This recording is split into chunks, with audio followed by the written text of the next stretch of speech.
is not a word, just off the heels of the leader, but we now have a new leader. It is Mare Sills first as they head up the barn side.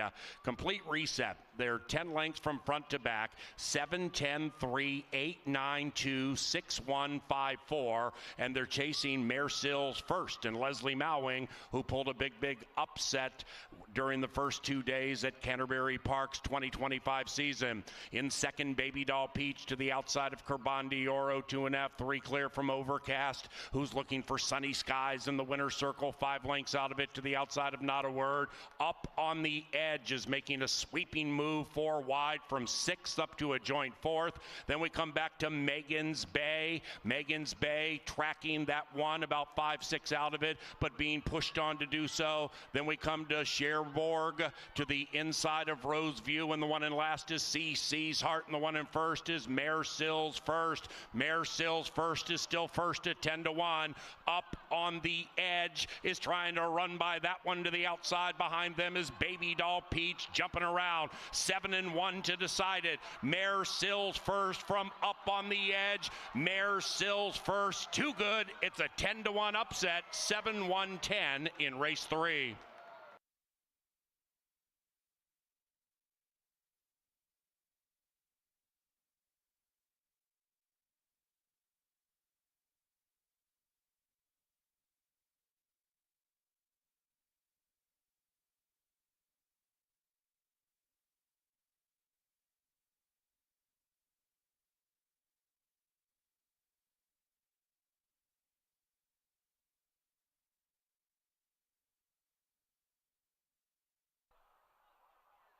And they're racing. And from the inside, Unified Dreams is out fast. So is Secret Potion. The favored Classify is going to be 5 wide around the turn, but is firing to the outside of Capture the Time. And between them, Empire's Best. After that, we have Armadoro, about 2.5 clear from 10th Street Dawn, who is last, but only 6 lengths from the front. And Secret Potion owns the front. Secret Potion a half. In second, Empire's Best, a length and a. Then we come back to Unified Dreams. Unified Dreams still securing the inside, full of run, and to the inside of Armadoro. Then we come to Classify, pushed on a bit, still very wide. 10th Street Dawn's out of last. Capture the Time goes to last, 8 lengths out of it. They're approaching the top of the stretch, and it's Secret Potion slugging it out with Empire's Best. Then we come to Unified Dreams, still waiting for the light of day, still full of run, but trapped by Armadoro. Not today for Classify, about 8 out of it. Up goes Secret Potion.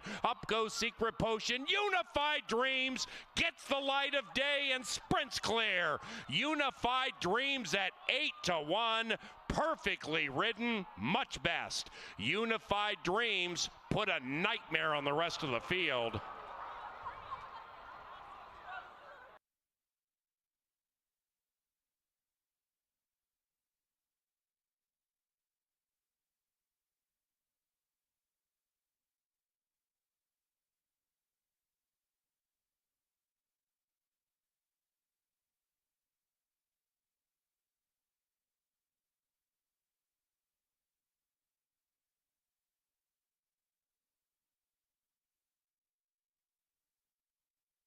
Canonica in, and they're racing. Perfect line out of the gate.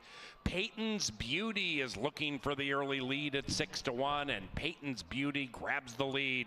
Miracle Minded secures the inside, and outside of those two is Zamzora. Zamzora's about 2.5, 3 lengths from the lead as Peyton's Beauty runs away by 3.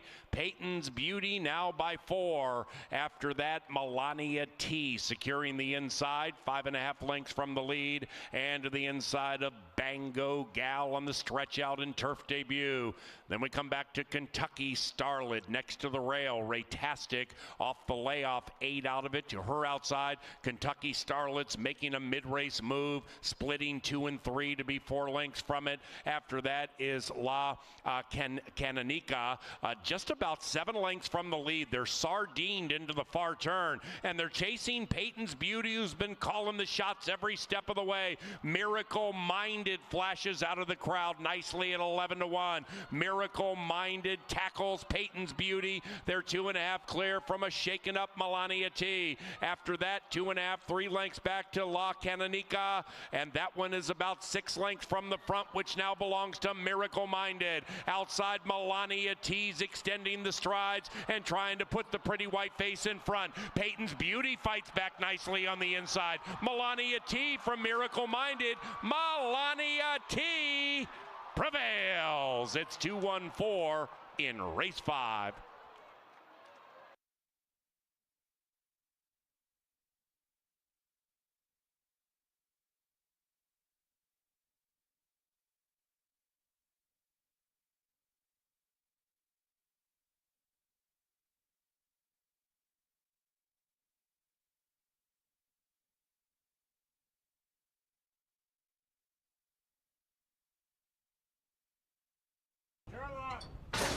And they're racing from the center. Hood Wicked with Wicked Speed, but now that lead has been ceded by Island Bender, and Island Bender at 3-1 kicks away by 1. Outside of that, Honorable Mischief and 3 and 6 go 1-2 attached into the far turn. After that, Hood Wicked right behind them after outbreaking the field. Extra Indy and Beachley are 5 lengths rearmost. Off the far turn they go. Island Bender leads it by a half. In second, Honorable Mischief by 3.5. Hood Wicked coming under the stick doing the moonwalk. Then we come to Extra Indy, and Beachley is in last. And up top, Island Bender still on a bender, leading it by 1. Honorable Mischief giving absolutely everything, trying to scoop by Island Bender, but Island Bender has more in the tank. Island Bender from Honorable Mischief. Extra Indy late on the scene, but Island Bender has left them punch drunk.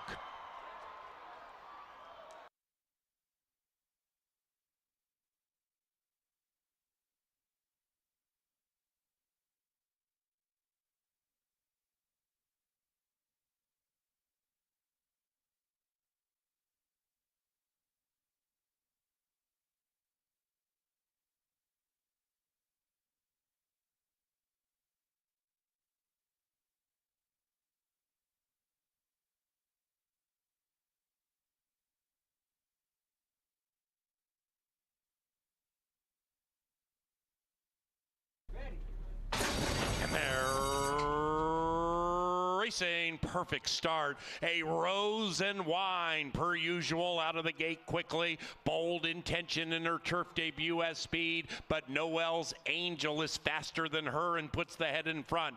5 and 6 rally 1-2 into the far turn. After that, Shack Stateside sequestered. That one's to the inside of Savona, and House Wrecker is wide and about 6 lengths rearmost. Up goes Noel's Angel to lead it nearly 1. A Rose and Wine right behind her. Then it's 2.5 back to Bold Intention, who's now to the outside, and Shack Stateside's looking to take advantage next to the rail. Then it's Savona, and House Wrecker is 5 lengths from the lead. Noel's Angel slowing down. Outside of that, a Rose and Wine. Inside, Shack Stateside. Savona's finishing fast. So is House Wrecker. Savona, House Wrecker, Savona!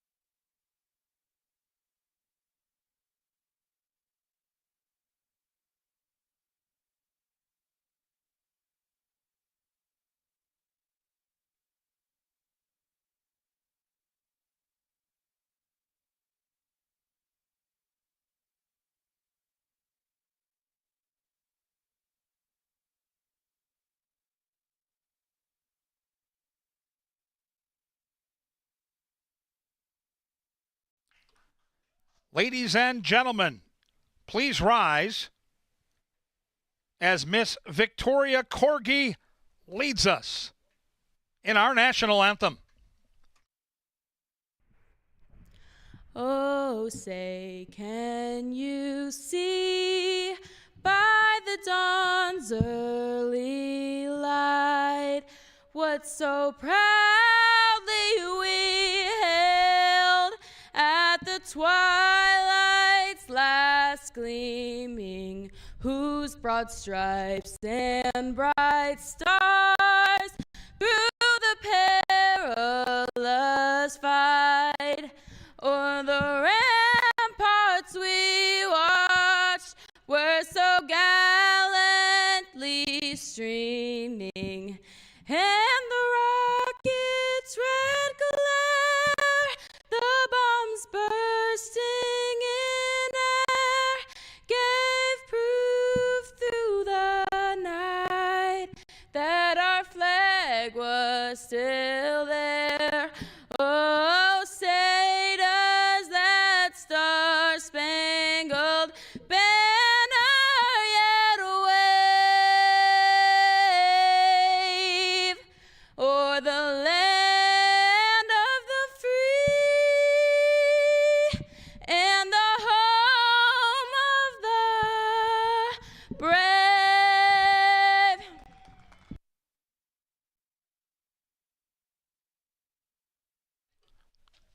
Good afternoon and welcome to beautiful Canterbury Park here in Shakopee, Minnesota, where the main track is fast and the turf course is firm. Get your programs handy. We'll go over the changes on tonight's 8-race card.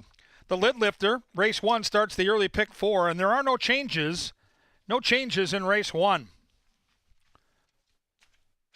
Race 2 starts the 50-cent pick 5, the lowest takeout in North America.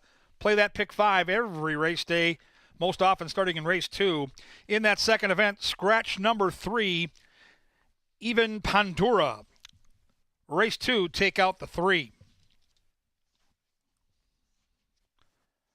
A workout for the 9-horse in race 3. That's Supreme Leader, 3 furlongs, 36.02 breezing. Add that to your handicapping mirage. Race 4, scratch number 1, Angela's Party Girl, and the 8-0 Babe. Take out the bookenders in race 4, number 1, Angela's Party Girl, and the 8-0 Babe. Race 5 offers no changes. No changes to start the late pick 4 in race 5.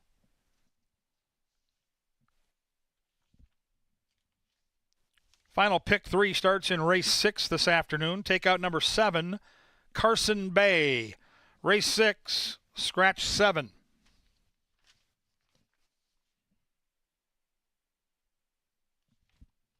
Race 7 starts the late daily double. We had a main track only horse in race 7. That horse is now scratched. Number 3, Waning Crescent. Take out the 3 in race 7, the MTO. Final change on the card today happens in the lucky last. Turn to race number 8. And in race 8, take out number 2, Johnny Dar. Scratch the 2 in race 8. The 6, Side Street Dave, has a workout back on the 25th of 104.19 breezing. Fast and firm, 8-race program for you tonight. Let's head to the TV studio, get all the important goings on here at Canterbury Park with Jeff Madey and Angela Herman. Well, thank you, Kevin, and welcome to the First Bet Studio. I am Jeff Madey, joined by Angela Herman. She's a third of the STEAM team that includes Kevin and Paul Allen. Day 4 of our 51-day season, and it got off to a great start. Now, I think we're going to take a look at the calendar here. There's a couple things that you want to note. Specifically, next Saturday, Angela, it's Belmont Day, and we have a 4 o'clock start. Right. We'll start a little bit earlier, and we're going to put our race card around the Belmont, so to speak. It's going to be at Saratoga this year, a little bit different again, while Belmont is under renovation. But I believe we're going to have 4 before and 4 after the Belmont, correct? It's like a sandwich. Belmont in between, 2 stacks of 4 races. So fantastic. Well, and if you're looking for a sandwich, no better place than the local spot right here at Canterbury Park. We should get right to it. Bo Diddley's located on track level. Look at this sandwich. It's the Italian. It's what I get. and it's fantastic. And they just stuff it full of meat and lettuce and tomatoes, all sorts of vegetables, some of the greatest, freshest things you could find. And it's located next to the Cutwater Club, just not too far from Pizza and Pasta. They'll make a sandwich. Just see Maggie. Tell them that Angela sent you, and she will take good care of you. Bo Diddley's, track level, best sandwich in the building. And they will make it your way any one of these days, but do keep in mind that that post time, again, is a little bit earlier for Belmont Saturday. Now, in going back to opening weekend, like you mentioned, that's a lot of crinkling, Jeff. We stop. Our leading rider is Harry Hernandez, but it's not a giant lead. You see a lot of wins around that room, and we were talking about before the season even began, there were a lot of riders named on board. We have a sizable jockey colony this year, and they're all making their presence felt. You can see some names that we haven't seen in quite a while right back there in the thick of things. That's right. There were 21 different riders, and 13 of them had a victory over those 3 days. So that's pretty impressive. And I think it's going to get spread around because there are certain trainers that win races that use certain jockeys. But then there's others like Leslie Mowing, who's got, I think, a $37 average winning price. He won a couple on big bombs. On the turf, no less, too.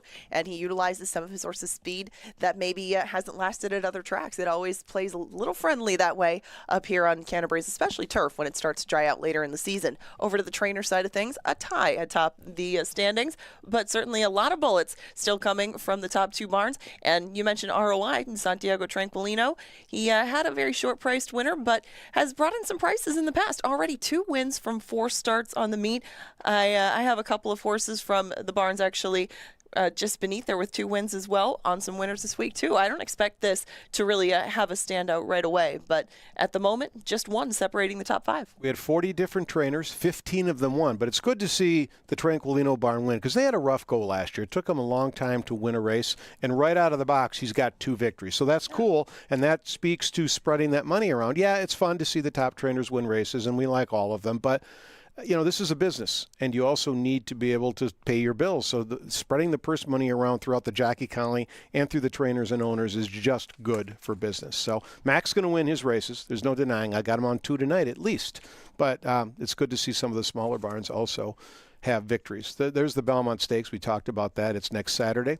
Post time is about 6:05 for the Belmont. So our first of 8 races starts at 4 p.m., and it also includes 2 stakes races, the 10,000 Lakes, and it also includes the Lady Slipper. And not big fields, but very competitive fields. Yes, of course. And always showcasing the best of Minnesota breds is what we like to do here. You get to know those horses over the years, and now we'll see if somebody's turned the page with a little bit more maturity as they've grown up. Also going on that day, tons and tons of seltzers available. If you like seltzers and it might be a hot day out for Belmont Saturday, you're going to want a little refreshment. You can get a lot of refreshment with Seltzer Fets. Absolutely. Now, we talked about the trainers, and there are some new trainers here, including a trainer by the name of Isaiah Ortiz. He had success at the track as well. And so there's new trainers winning races. That's important for them to win also. So, I think that speaks to the depth, and I think you'll see some trainers today that you might not expect to win winning races. And that's really what it's all about, because that's how you find prices.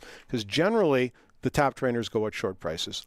You look for the smaller barns, you get bigger numbers. And if you're playing bigger numbers, you're going to want to play this $40 feeder contest on ExpressBet, because you have a chance to win a $500 entry to a June 21st contest where you can win an entry to the Breeders' Cup Betting Challenge, which is a $10,000 entry fee. So check it out. It's the official ADW of Canterbury Park.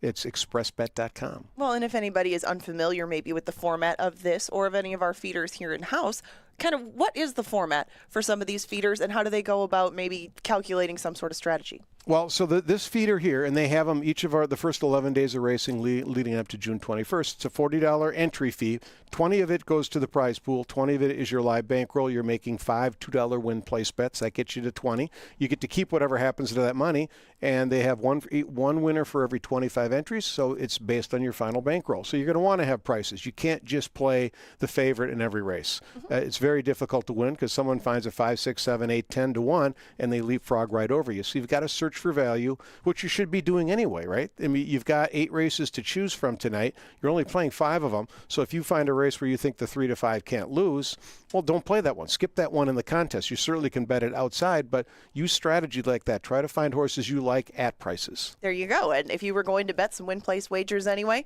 it's another good way to take that money and really stretch it into potentially a lot more. Now, if you liked 5 races in a row, hopefully they're races 2 through 6, because that would encompass our 10% takeout pick 5. That is in race 2. Every day now, with a few exceptions of quarter horse trial days, that'll be it. Race 2, it starts today as well. Remember, that's just a 50-cent minimum wager, 10% takeout. We take less, so you get more back in that payout. And those payouts have been bountiful thus far, with some of those long shots on the turf keying some very hefty payouts, and there's potential for some tonight. I did see a couple of favorites that might be vulnerable in the mix, and in fact, I did use one of those races that I saw maybe a vulnerable favorite, and came up with an alternative wager, and that was race number 5. I think there's going to be a lot of money headed to a couple of horses inside, that being the 1 Bayou Candy and the 4 Raquel Blue. They both come from stables, as you mentioned, that have taken a bit of money. Bayou Candy comes from a family that gets bet a lot. She's coming from Churchill Downs. Those horses get bet a lot. So I went to the outside with a couple of seasoned pros at this sort of thing. We'll dig more into both the 6 and the 7 in race number 5. That's Smarty Be Good, and that's Red Volta. These are 2 speedier horse sorts from the outside. They've done this a lot before. They've seen each other before, and I'm going to try to box those 2 up and hope that maybe all those starts behind them leave them at a little bit better prices on the board than some of their less experienced counterparts to the inside. Get more into that a little bit later, but if you want to do this for $5, if it comes in 6-7 or 7-6, that's a $10 bet that could pay a whole lot. It could, because you've got a couple of heavy head trainers like Rengsdorf and Mack in there, and you're not using them. That exacta could be bountiful. Exactly. That's all right. what we hope for. We thank you for joining us tonight. We've got 8 races. They're going to start in 35 minutes. But first, we'll head down to the paddock for the Today at the Races program. It's brought to you by Touchdown Tile, and it features Paul Allen, our race caller, and Kevin Gorg, our analyst. Thanks again.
Hey, welcome to Canterbury Park on a beautiful Saturday as we begin week 2 of our spring-summer season 2025. He's Kevin Gorg. I'm Paul Allen. You've already heard from Jeff Madej and Angela Herman. That makes up the STEAM team here at Canterbury, offering up all the steam on and off the track. Hopefully we can pick a bunch of winners today because we are a week in front of the Belmont Stakes.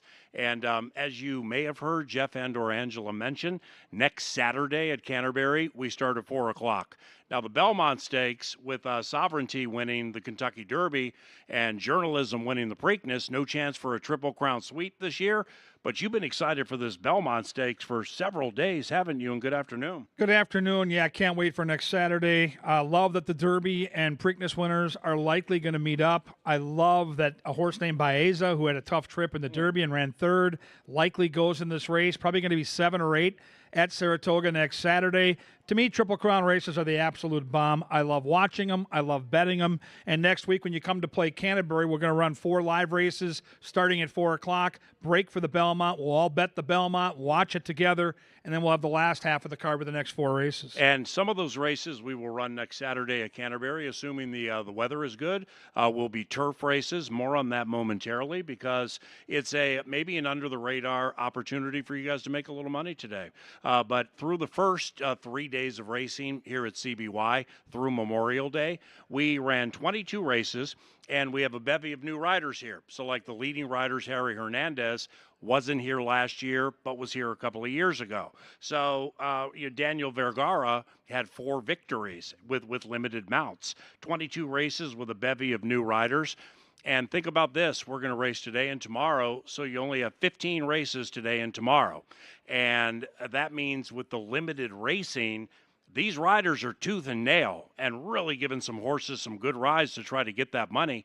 Very, very competitive jockeys room through the first 3 days. Yeah, and I think for all of us that like to play the races, play pick 4s, play pick 5s, you want depth to the field with the talent as far as the horse flesh goes, but you also want depth in terms of the riding colony. So if you're going to play in a pick 4 or pick 5, a 15 or a 20-1 shot, you know that this jockey colony goes 8, 10, 12 deep. We had 13 different jockeys winning those races you talked about last weekend. So, yeah, I love how competitive it is, and they get paid the real money when they win. So these men and women are putting it all out there for us, and I think it's going to make for incredible wagering opportunities. Yeah, you watch these you watch these men and women riding the stretch. Again, with a limited amount of races, that means a limited amount of opportunities to get their part of what the winning owner gets from a purse.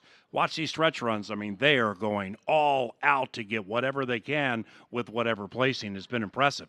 And finally, into today's races, and if you're coming back tomorrow, turf time, our first turf race is race number 3. That the competitive nature of the jockeys room was a common thread the first 3 days. Big crowds, people having a great time. That was a common thread the first 3 days. Number one common thread for me when you're making wagers today took place on the Canterbury Park turf course. We opening 3 days. We ran 9 turf races, all right? The average win payoff, $16.20. Wow. And we had one horse of the first 9 turf races win below even money. It was Philo Beto, I think, on Monday. Yep. And then outside of that, 6 of the 9 winners have been at least 4-1. So the average win payoff on this turf course and these superfectas, top 4 finishers in a given race, begins at a dime. They've been massive. So keep that in mind. We expect more upsets on the turf today. $16.20 through 9. What do you think? I think turf brings out a couple of things, the biggest fields and the closest finishes. So horses that are favorites sometimes can run into trouble. Post position gets magnified. Sometimes those hot favorites are pinned to the outside in a route race. Don't be afraid of long shots at any point at this track, but especially when you get to the turf. If you're putting together some superfectas or trifectas, mix in those goofballs. They have been hitting the board, and as PA just mentioned, a lot of those horses have been winning. Great value in our turf racing. Just back to the beginning, then we'll start handicapping race 1. Any quick twitch spotties that you like in the Belmont? Sovereignty Journalism, watch potential. I mean, both these horses are unbelievably good.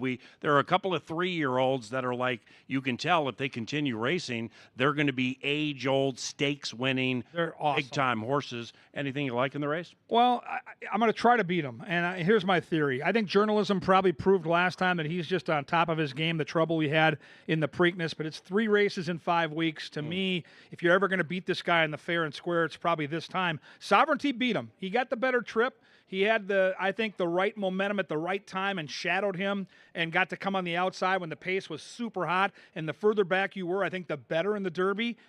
I come back to Baeza. Yeah. Like, you go back and watch the Derby a couple of times and watch the trip that Baeza had from that outside post. I think he's live. I think he's going to be 5 or 6 to 1 if you're going to try to beat those 2 favorites, and I think they're awesome horses. I think Baez is the one. Next Saturday, we race at 4 o'clock at Canterbury. Then after 4 of our races, the Belmont Stakes. It'll be cool. Race number 1, Fast Main Track, Firm Turf Course. This one begins our first of 2 pick 4s. We have 1 pick 5 these days at Canterbury. It begins race number 2. The pick 4, pick the winners of races 1, 2, 3, and 4, and take down a prize that generally is high hundreds to thousands of dollars. No longer a hobby. A week ago when we opened Canterbury 2025, no longer a hobby, won a race that day. Back in a flash, 5 to 1 on the morning line, 2-1-3 for me.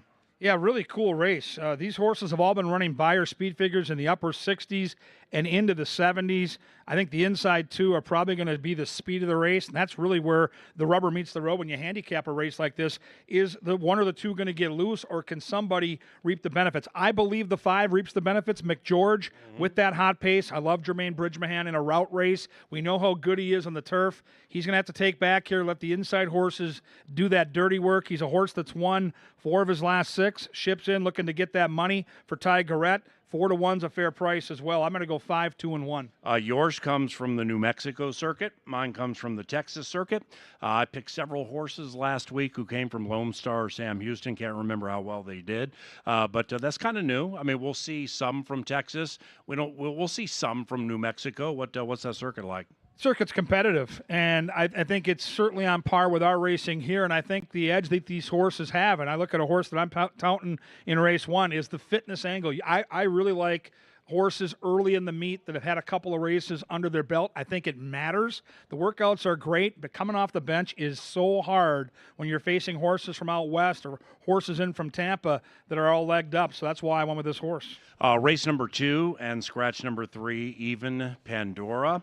I guess this would be FEMA, Fairness and Mare Act. I take number 7, Mia Baby. I had the privilege of being one of her owners last year during the Canterbury Park season for trainer Patrick Fields, who now owns and trains her. And he says she's training well off a layoff. I love this filly. She's a beautiful horse, tries super hard. I'm going to take her on top. Just a wonderful, wonderful horse, 7-2-4.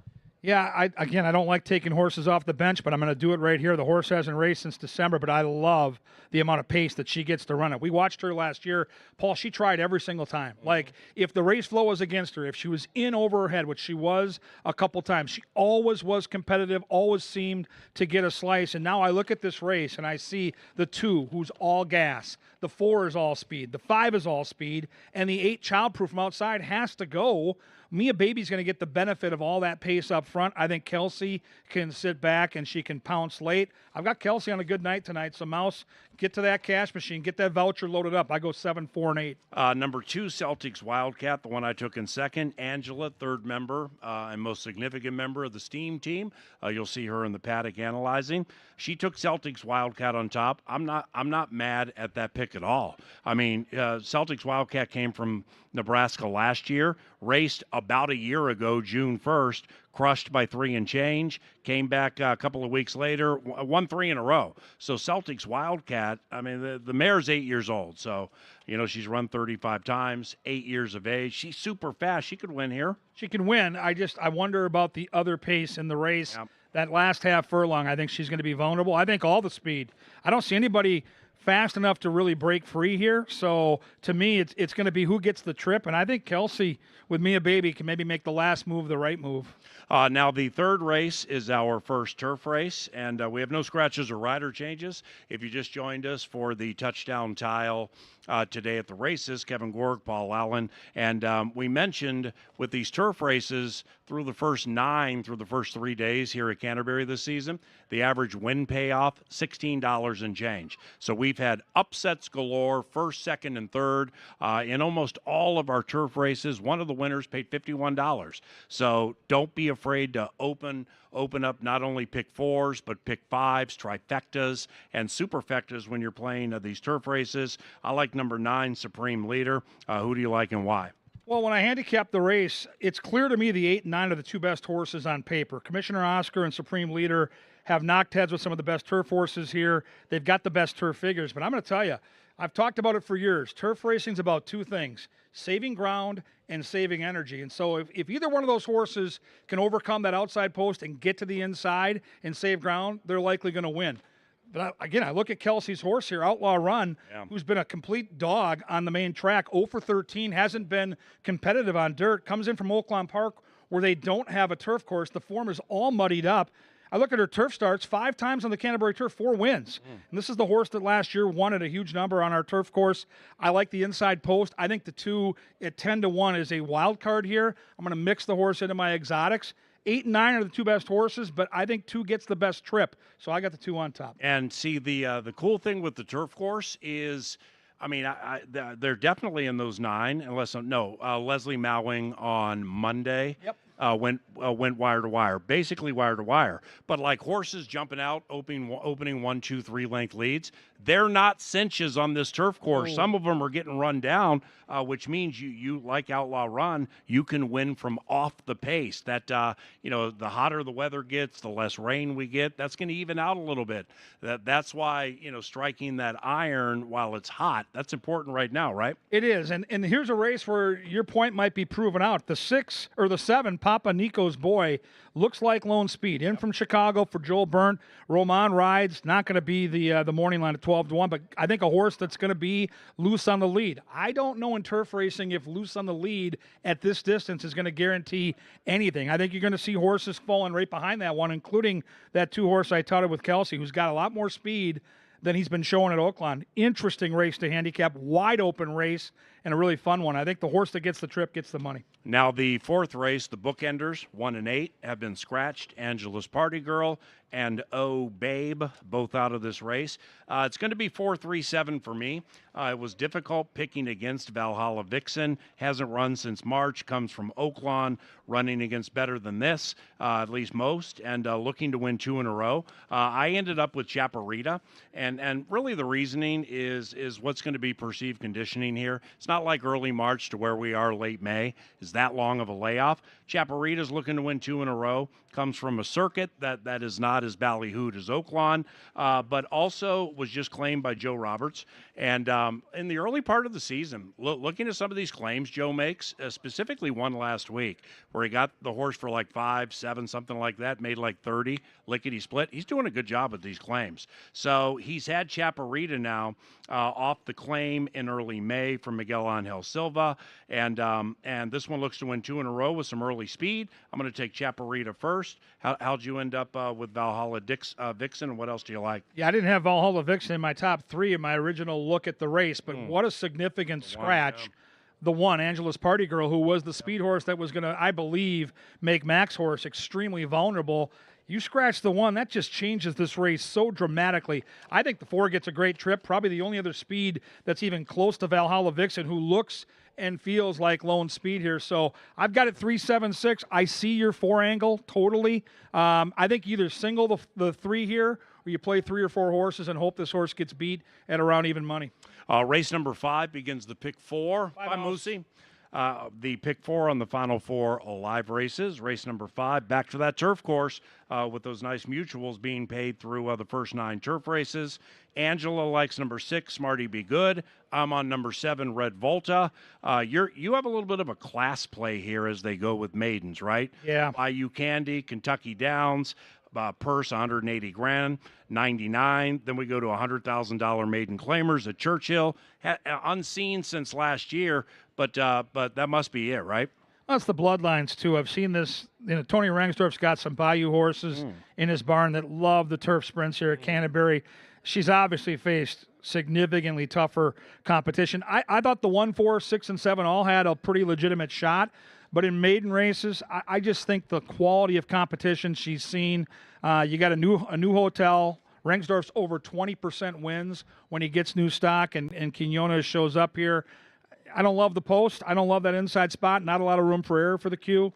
Super intrigued by whether the 7 with Kelsey can get loose. I mentioned it earlier. I think Kelsey has a really good night tonight. So I go 1, 4, 7, and 6, and I'm going to definitely use all 4 on my late pick 4. It's 7, 1, 6 for me. I'm going to bet number 7 to win here. I don't love the horse. I'm not like unloading in the PHEM, but I do think the speed factor is going to matter. Now, if this Bayou Candy, after a 2-year-old campaign at some of the biggest racetracks in the country against really good horses and giant fields, if Bayou Candy jumps out with incredibly good early speed, I'm not going to be surprised. So I just think Bayou Candy is going to be a little closer to the lead than we've seen in those previous 3. 7, 1, 6, but with Red Volta, I know what I'm going to get from this filly. It may not be good enough to win, but she'll fire. She'll give you everything she has, and if she gets loose, then maybe she can win. But she's a 4-year-old now, so she better get going.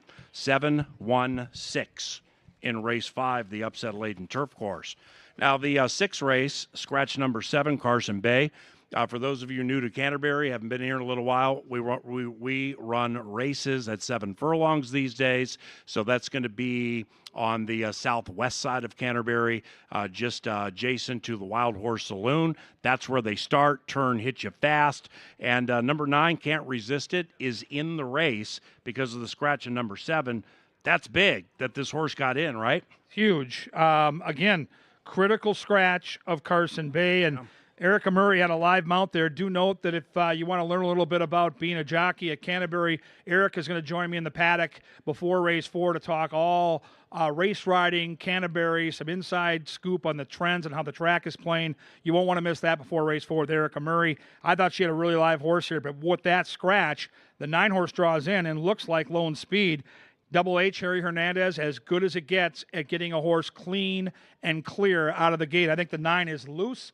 I go 9, 3, and 2. Yeah, it's 9, 3, 4 for me. And when you start the 7 furlong race where we do, if you bust out of the gate and then you can't get down to like path 3 or maybe 2, well, then you're probably going to be in 4, 5, or 6. So you could be super wide around that first turn off what Kevin said. Harry's really good at navigating that, and I think he and John Arnett won last week, so maybe that combo's hot. 9, 3, 4 for me. 7th race begins the final double, and we're back on the turf. Scratch number 3, Waning Crescent. Scratch number 3 at 7, 1, 5. I like Frosty View. KG likes Bavaria Road. I do. I like that effort last year here on this turf course in September. At this distance, I think this horse will be legged up. Brand new 4-year-old bullet work out of the gate for Cody Rosine. Love that Eduardo Gallardo, who rode this horse to victory last year, is back in the saddle. I thought the 1 was super dangerous, 49er Gold. Won last time at Turf Paradise, but got disqualified. You know the horse is sharp right now. Castellano is one of those jockeys that's new to Canterbury and really got off to a great start last weekend. And then you've got the 7, Frosty View, who all the handicappers I respect are on. Angela, Superstats, and you are on Frosty View. I'll let you talk about that one. I go 5, 1, and 7. Trainer Joel Burnt is one of the best in the history of Canterbury. We want to thank Hawthorne Racecourse for providing the surface for Frosty View to get his first race in quite some time. Showed terrific early speed. Predictably got tired, will be markedly tighter for this one.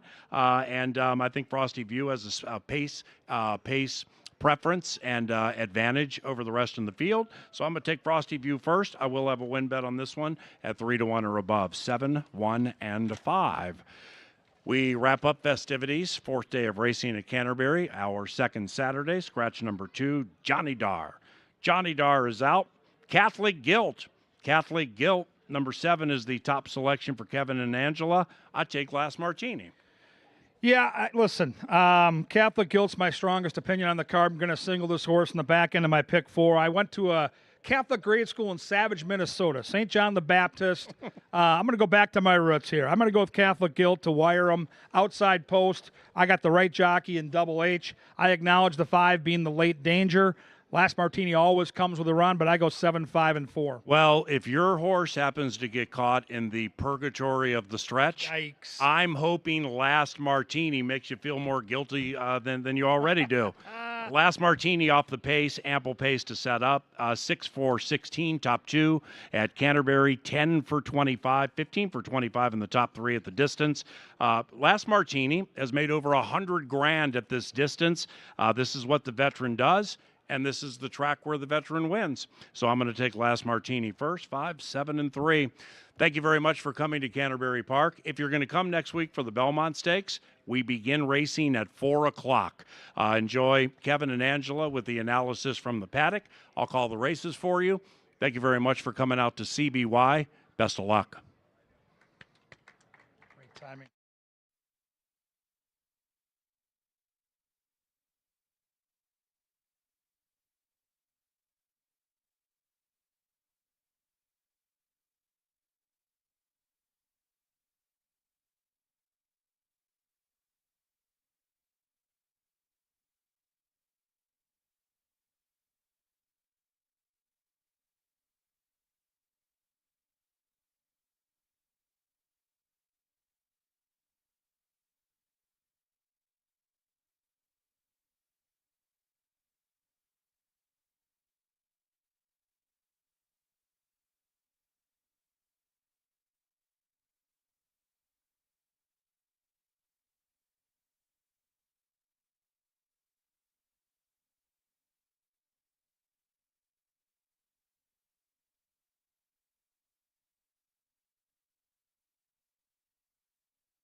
The first race at Canterbury Park is provided by Loeffler, and they're at the gate. It's post time.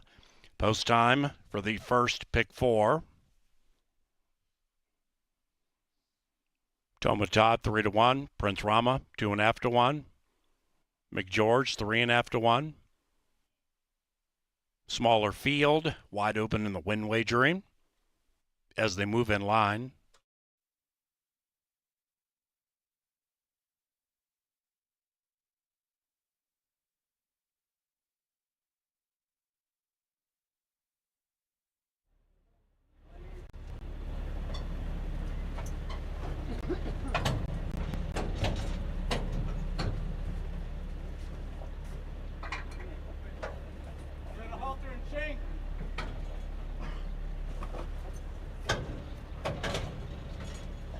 Eight today, 7 tomorrow. Belmont Stakes a week from today.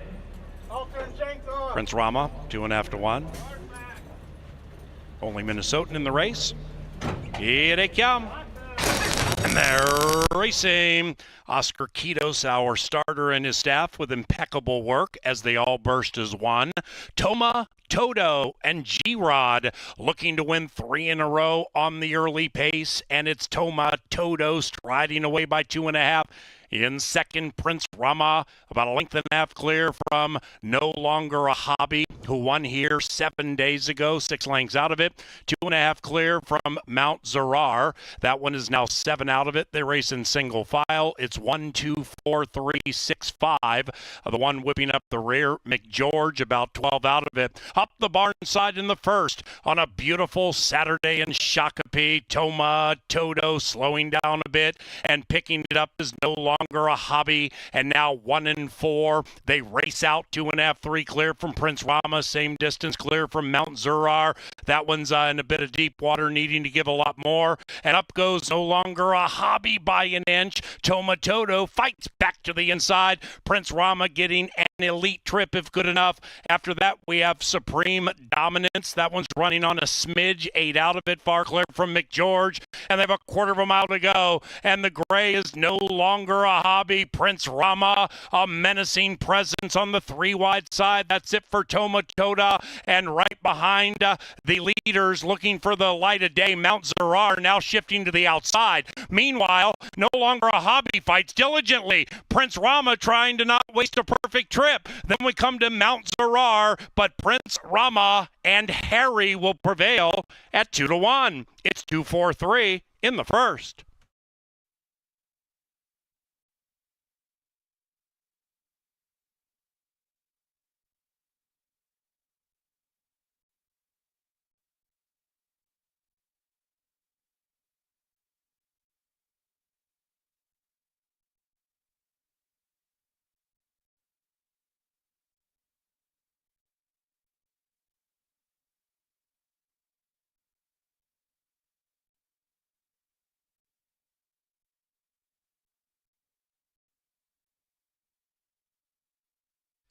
Number 2, Prince Rama first. The Prince was the king in race 1.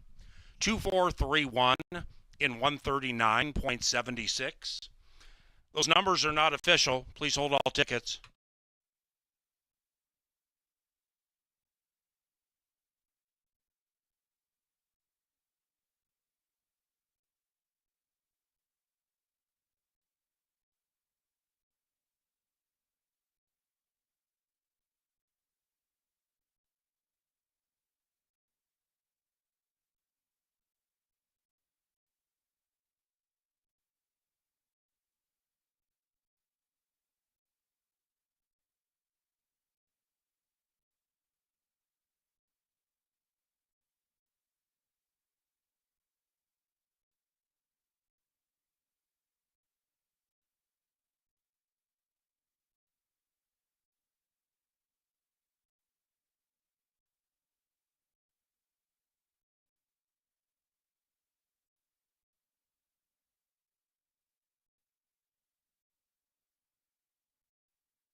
And the first is official. Racing at Canterbury is provided in part by Apple Autos, Tri-State Bobcat, Jim Beam, John Deere, Maker's Mark, Minnesota Lottery, Anheuser-Busch, Pepsi, and Quick Trip. Our featured groups today include Friendship Village of Bloomington and Doug Kimball and his group. Race number 2 is just 22 minutes from now, maybe 23. Scratch number 3, Even Pandora. That race begins our pick 5. 50-cent pick 5 wagering. Tab the final 5 winners and take down the pick 5 with a nation low 10% takeout. Second race, about 5:40. Welcome to CBY.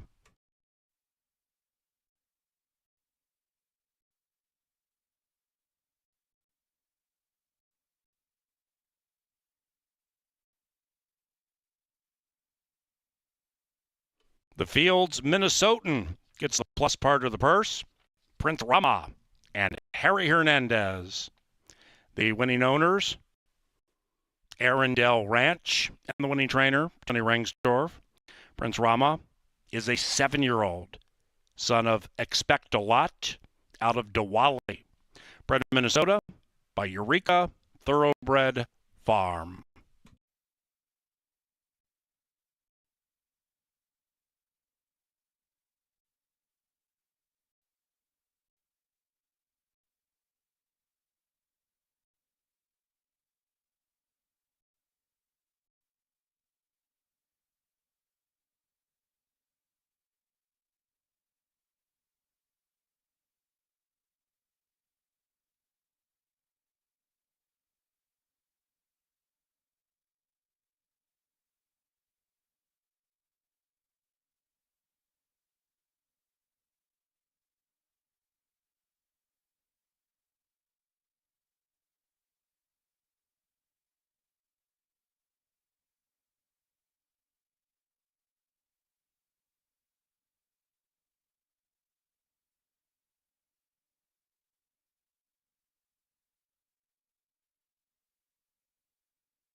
And they're racing.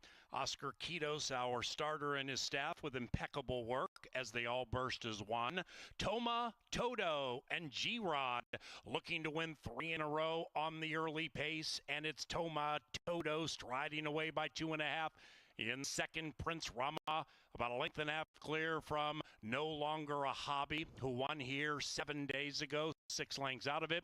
2.5 clear from Mount Zerar. That one is now 7 out of it. They race in single file. It's 1, 2, 4, 3, 6, 5. The one whipping up the rear, McGeorge, about 12 out of it. Up the barn side in the first on a beautiful Saturday in Shakopee. Toma, Toto slowing down a bit and picking it up is No Longer a Hobby, and now 1 and 4.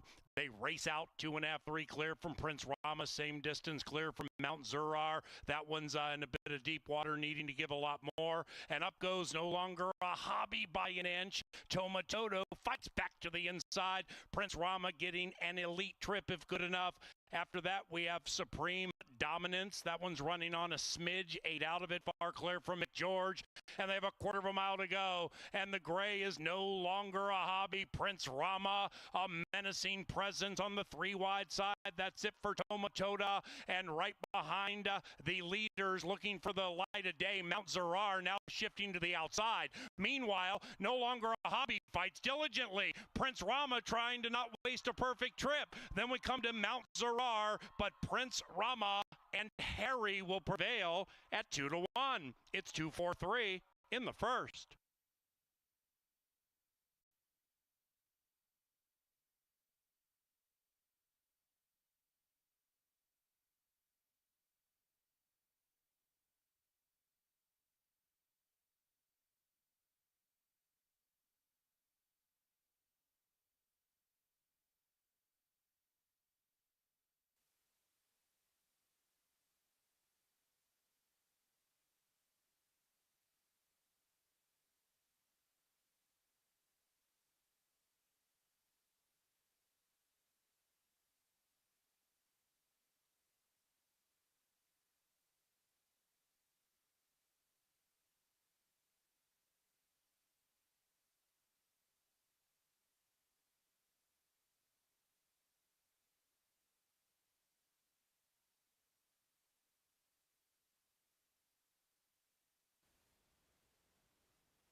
It's pick 5 time. Yep, it's coming up in race number 2 in 15 minutes.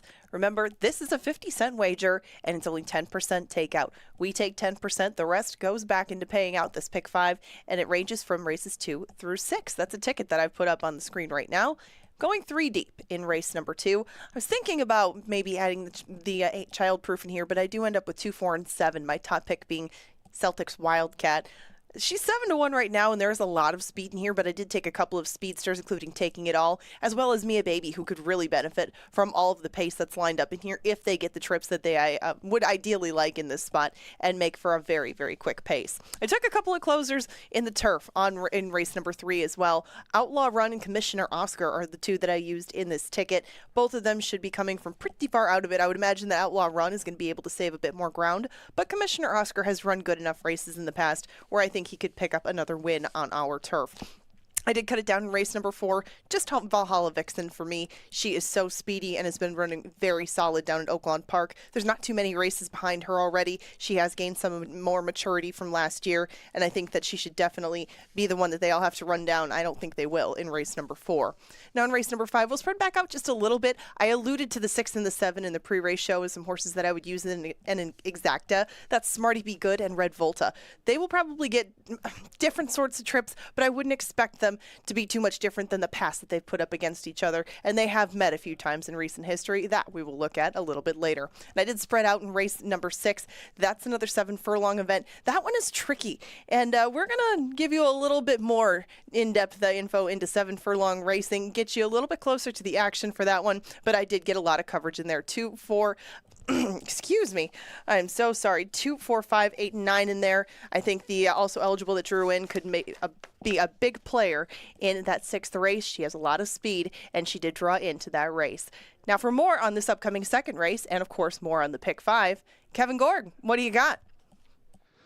Thank you, Angela. Yeah, down in the paddock, looking forward to seeing the horses up close and personal here. It's another beautiful summer night racing at Canterbury this weekend. And don't forget, as we talked about, next Saturday, the Belmont Stakes. We're going to start at 4 o'clock. And halfway through our card, we'll take in that prestigious race from Saratoga Racetrack this year. Likely going to have the Derby winner, Sovereignty, and the Preakness winner, Journalism. It's a star-studded cast. It's going to be awesome. Come to Canterbury next Saturday. Do note, first post, 4 o'clock. Here in the 2nd, really fun race to handicap. Take out the 3, still a full field sprinting 6 furlongs. Let's handicap the field together, starting with number 1, Dance Me to the End of Love. G-Rod gets the call for Gabriel Silva in from Turf Paradise. Doesn't have a lot of speed, but the good news is there's tons of early speed in this race. So maybe the one can sit back, save all that ground, scrape the paint, and try to make a late run when they turn for home. A part of the pace, and I mean a big part of the pace, is number 2, Celtics Wildcat. Eddie Gallardo for my good friend Larry Donlin. He's a couple wins away from 1,000. One of the nicest guys you'll ever want to meet here at the track. And he's got a mare here that just tries hard every single time. If she gets loose, she's going to be a problem. That's the big part for me handicapping. I didn't know if she could get loose. I saw a lot of other speed signed on here, but I'll tell you one thing. Celtics Wildcat, that Minnesota bred comes to play. When she races, she's fun to watch, and she's still doing it at age 8. Part of that pace up front is the next 2 horses I'm going to talk about. Number 4, Taking It All. Wade Rarick's charge here with Carlo Lopez in the saddle. They run some very competitive races at Will Rogers, and this horse has been right there on the front end, winning last time out. So certainly will be prominent in this race. The trip will be the key. We'll see if Carlo can guide that 4-ball into the circle. 5 is More Speed for Holy Coffee, looking to caffeinate that front pace with Chad Lindsay getting the call for the lovely Taylor Van Winkle. Tampa Shippers, we've talked about them for years. Horses in from Tampa Bay Downs early at Canterbury tend to have success. They run some terrific races down Tampa Bay way, so keep that in mind with the 5. 6 is Bay Cliff. Zeke Laura gets the call for Joe Roberts. Joe's got some nice sneaky horses in these races tonight. This horse last time out did not get out of the gate in good order. Hopped at the break, basically draw a line through that. 2-back, won a race against Similar, has early speed and 11-1. So I kept handicapping this race and looking at it from different angles, and I saw speed. And then I remember this horse. Mia Baby last year at Canterbury was a horse that had good late interest, could sit off the pace, and could make a run. Now, I don't love the layoff. She hasn't raced since way back on December the 12th, and she is 6. I wanted to see her, and she looks good. She looks fit. The workout pattern is solid for Patrick Fields. Kelsey Haar in the saddle. I think Kelsey has a night tonight.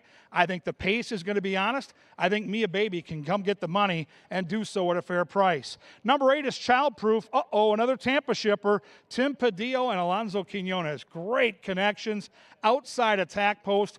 And this horse has speed, but because she's drawn outside, the jockey Quinones can pick his spot and find where to put the horse. If he gets loose, great. If not, he can sit just off and try to pounce. I thought Childproof was a major player here at 5-2. Really, really fun race to handicap. Every night at Canterbury, race 2 starts the pick 5. If you haven't bet the pick 5, learn how to do it. It's a 50-cent bet that pays hundreds, more often thousands of dollars. We had a couple last week that paid over $4,000. The pick 5 starts right here. It's a game of survival. If you pick all 5, you and the other patrons that survive split up the pool, and a lot of time that pool has $30,000, $35,000, $40,000 to play for. The pick 5, race number 2, fillies and mares going to battle at 6 furlongs. It's coming up. It's coming at you. It's next.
Happy Saturday from the Winner's Circle. Now we've got a little break in the horse races here, but we want to remind you of some of the concerts coming up, and one of those is Theory of a Dead Man. Now that's coming up on the 13th of June, and you got the possibility to win a couple of tickets. What's your name, where you're from, and are you a fan of Theory of a Dead Man? Parker from Hopkins, pretty big fan.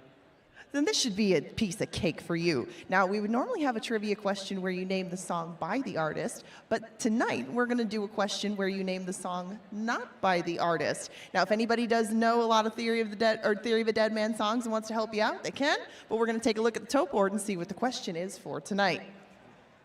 Which of these songs is not sung by Theory of a Dead Man? Is it A, All or Nothing, B, Bad Girlfriend, C, Better Than Me, or D, Low Life? Again, if you know it, shout it out. Do you know which song is not by Theory of a Dead Man? Better Than Me. Is it C, Better Than Me? It is, you super fan, you. Way to go. You're already a winner for the night. You're going to come back and see us at Theory of a Dead Man. Nice work. Cool, thanks. If you want to get tickets to that concert, you want to join him, you want to check out any of our musical acts over the summer, there's a lot coming. Check out CanterburyPark.com.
They've reached the gate. It is now post time into the gate for the second Saturday at Canterbury Park.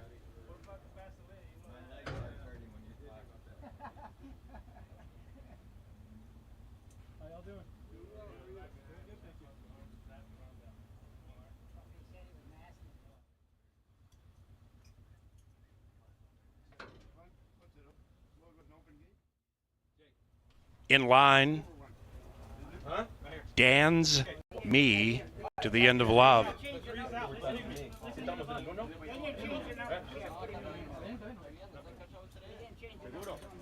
Holy Coffee.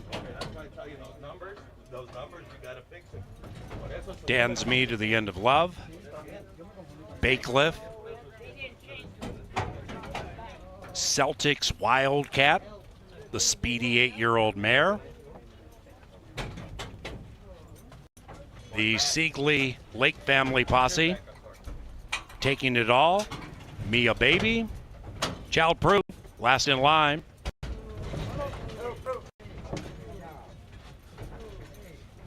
Child Proof. SJ Mix. Taking it all. 9 to 5.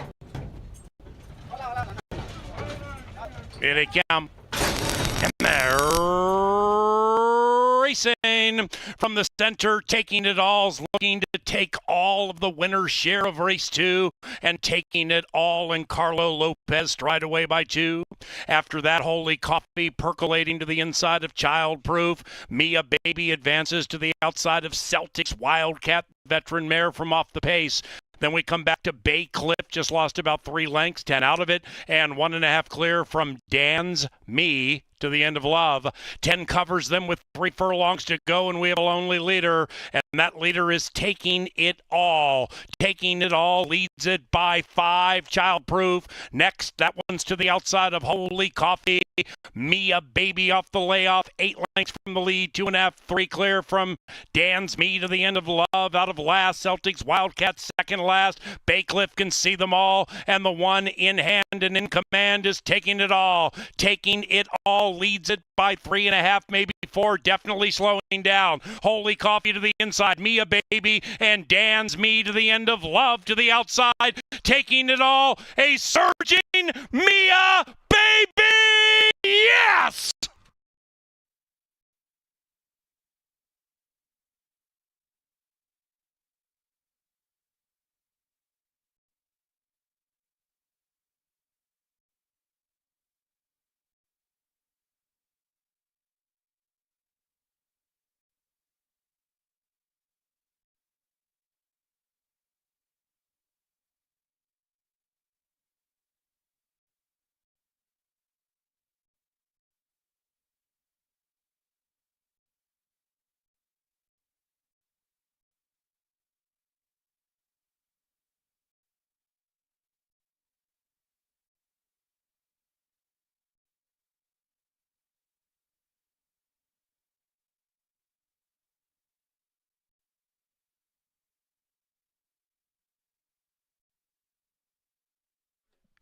Photo sign. Photo up on the board. Exciting finish with a clump of horses charging late. 112.60, and again, hold those tickets with the photo sign up on the board.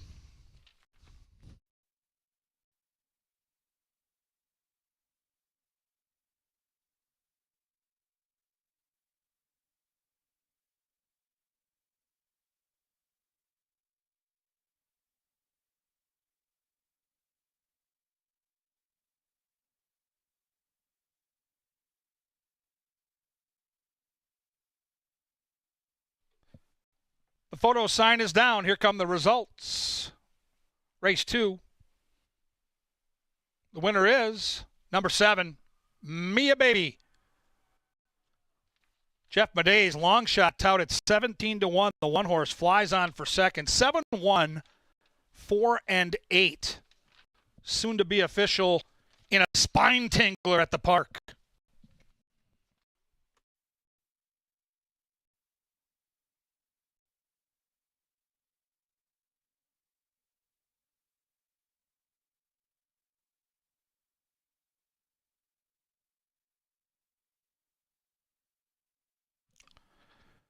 Race number 2, official and cashable, $8.20 for that win ticket on Mia Baby. The trifecta paid $79.05. 10-cent super, $64.32. Double, the Jill's Melange 2 and 7 paid $31 even for $2. At 7-1, exacta paid $36.90. On to a firm turf course for race number 3 with no scratches in our third event of the evening.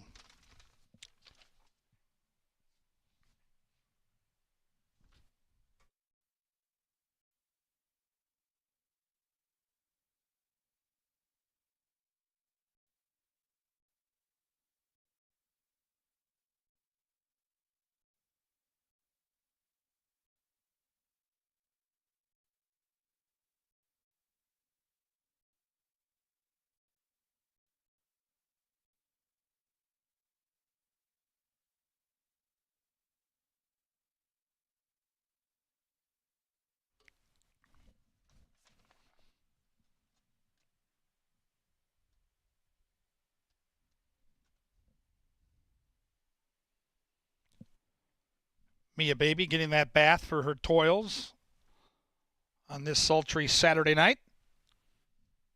Back tomorrow for Pepsi Family Day at 1 o'clock. Next Saturday, the Belmont Stakes. We race at 4 p.m. Next Saturday, here comes the victorious Mia Baby, set to meet the winning connections. LJ down there with track announcer Paul Allen. Make sure you smile, LJ. Mia Baby is a 6-year-old bay mare by Carpe Diem out of Arabic Style, foaled in Kentucky. The winning trainer is also the winning owner. Double dip for Patrick Fields and the winning jockey, Miss Kelsey Haar. Congratulations to the victorious Mia Baby in race 2. And again, in race 3, no scratches, firm turf course. Post time in 21 minutes.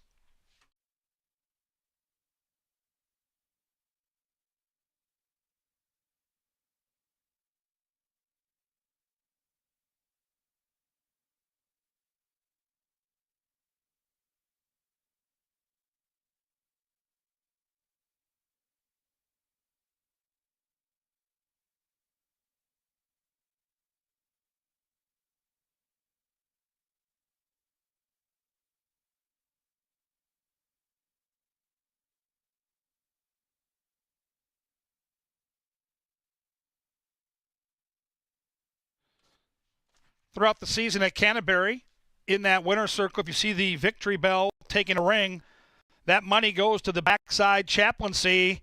There's LJ set to ring the bell and more money to the backside. Thank you to Mia Baby and their connections, and a great charitable endeavor. When you hear that bell, good things are happening here at Canterbury Park.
And they're racing from the center, taking it all, is looking to take all of the winner's share of race 2 and taking it all, and Carlo Lopez stride away by 2. After that, Holy Coffee percolating to the inside of Childproof. Mia Baby advances to the outside of Celtic's Wildcat, the veteran mare from off the pace. Then we come back to Bay Cliff, just lost about 3 lengths, 10 out of it, and 1.5 clear from Dan's Me to the end of Love. 10 covers them with 3 furlongs to go, and we have a lonely leader, and that leader is taking it all. Taking it all, leads it by 5. Childproof. Next, that one's to the outside of Holy Coffee. Mia Baby off the layoff, 8 lengths from the lead, 2.5, 3 clear from Dan's Me to the end of Love. Out of last, Celtics Wildcat second to last. Baycliff can see them all, and the one in hand and in command is taking it all. Taking it all, leads it by 3.5, maybe 4, definitely slowing down. Holy Coffee to the inside, Mia Baby and Dan's Me to the end of Love to the outside. Taking it all, a surging Mia Baby! Yes!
That one came right down to the line, and Mia Baby comes up victorious. Congratulations to Patrick Fields and Kelsey Haar, who was aboard her for the second winner of our evening. We go on to the third. Let's go to the turf course for race number 3.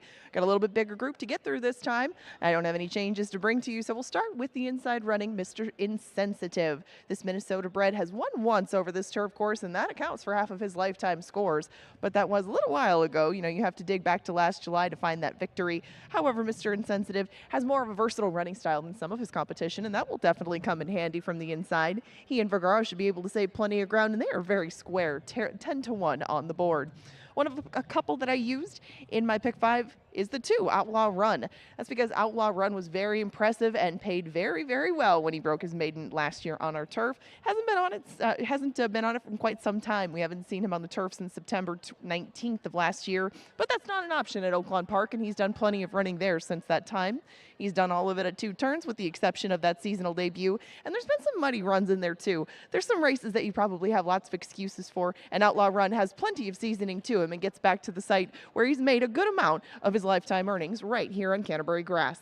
12-1 is the price on Bitterly. Bitterly gives away some experience to a lot of his competition, but you can also look at the other side of that and that he's 1 for 6 instead of 1 for many more.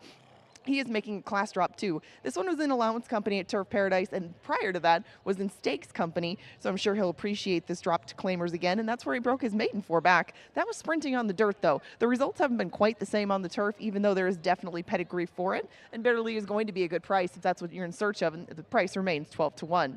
9-2 was the morning line. 9-2 is where he sits. That's Run Bryce Run from the Silva Camp. This will be his first start for that group, as he was claimed out of his most recent start. That was at the end of April, and that was in Arizona as well. Run Bryce Run has done most of his running recently in Phoenix, and he's been doing so against slightly better groups until last time around. Then he dipped down into a $10,000, $8,500 claimer, and he came up with a good third, but the horses that did beat him had a lot of seconds and thirds to go with their wins, kind of like Run Bryce Run. So even if you do like him in 9-2, I thought it was a pretty fair number. I'm going to use this horse underneath more, and I think that Run Bryce Run is a necessary use in trifectas and supers. Mystifier fits into that category too, because Mystifier is usually coming late.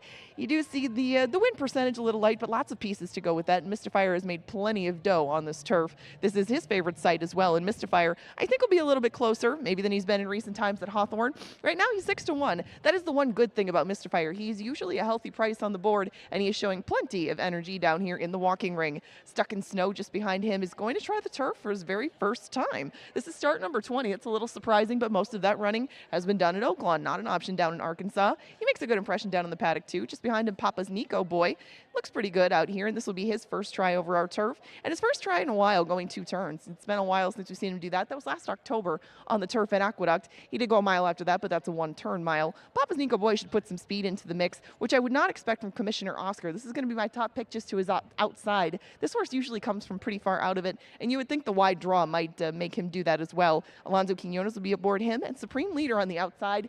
Probably will be a little bit more involved early. He is taking some money at 4-1, but Supreme Leader has to get over from that outside post and maybe do so early to get his usual stalking sort of trip. A tall order, but a nice horse to try it. 8, 2, 5, and 9 for me in this upcoming third. Win, place, show, exactas, try, supers, doubles, pick threes. Take your pick. You got 8 minutes to bet this one and plenty of choices. Very lukewarm favorite on the outside in Supreme Leader with 8 minutes to post. Stay tuned. Find a monitor. Kevin Gorg is coming up soon with a power play.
Canterbury Park bugler Lynn Dykert brings them onto the track, then a firm turf course for race number 3.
Tri-State Bobcat, great sponsorship, fun bit.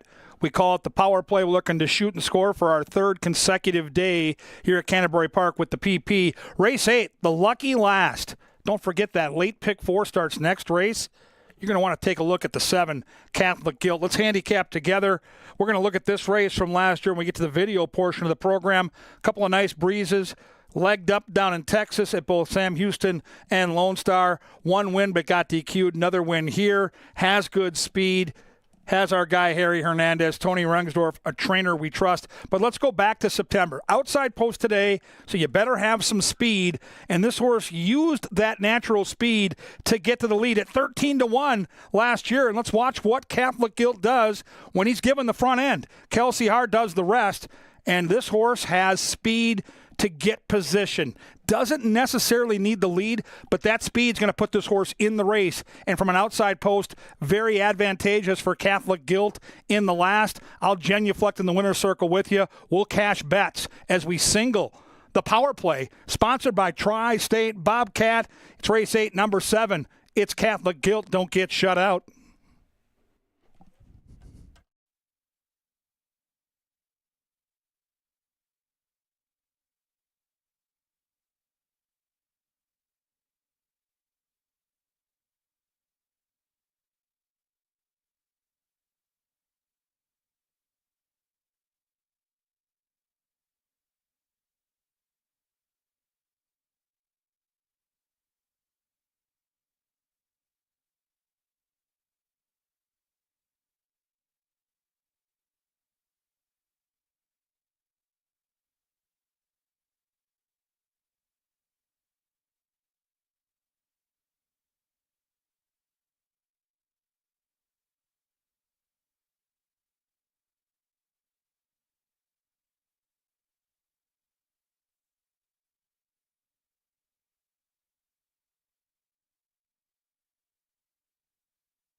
And they've reached the starting gate. It is now race time into the gate for the first turf race tonight.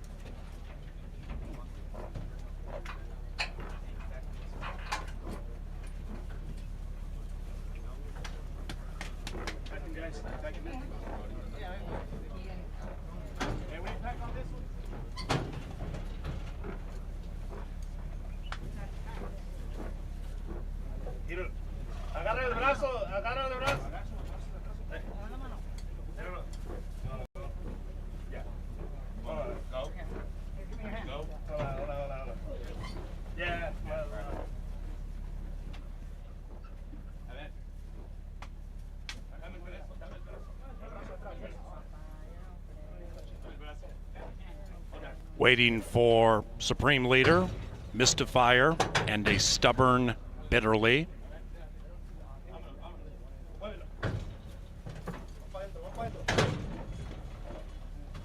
And now 2 back. 1 out.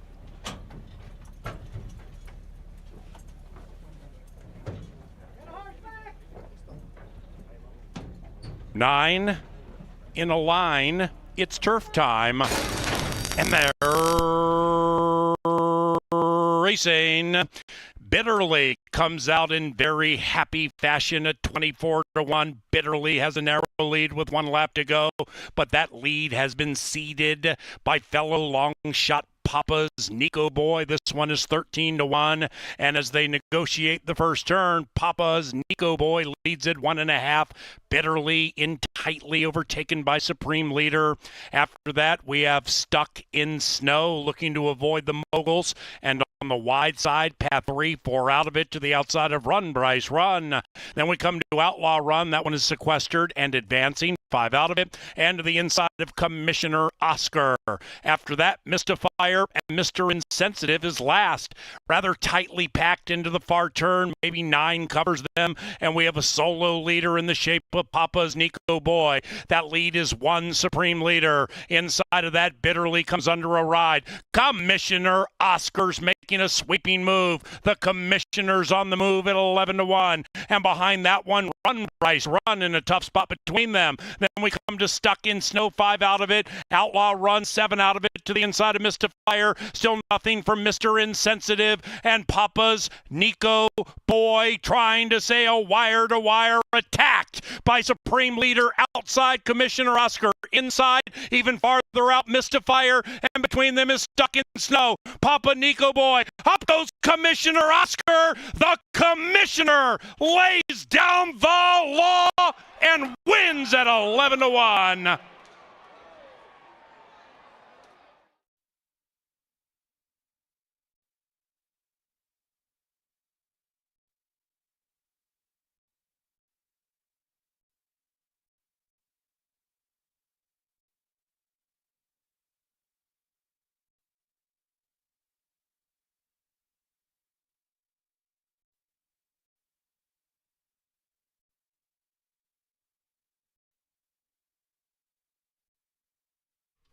Number 8, Commissioner Oscar first. Photo for the rest.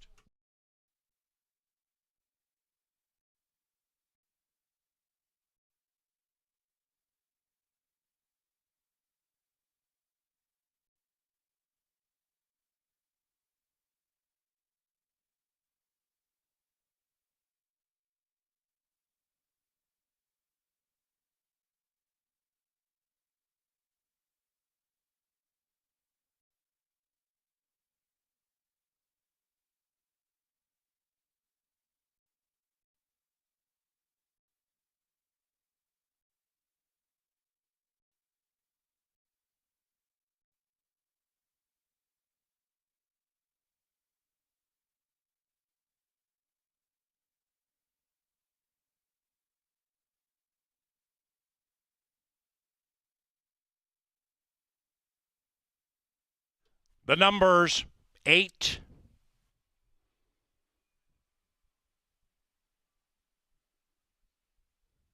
2, 7, 5,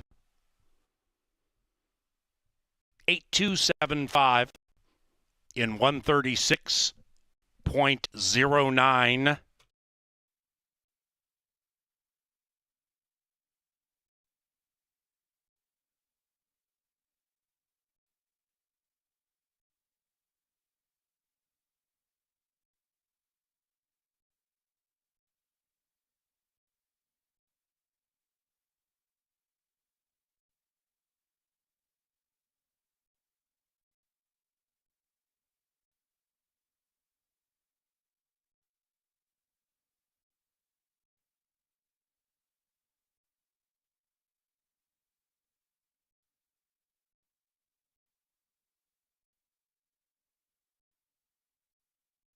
The third race is official.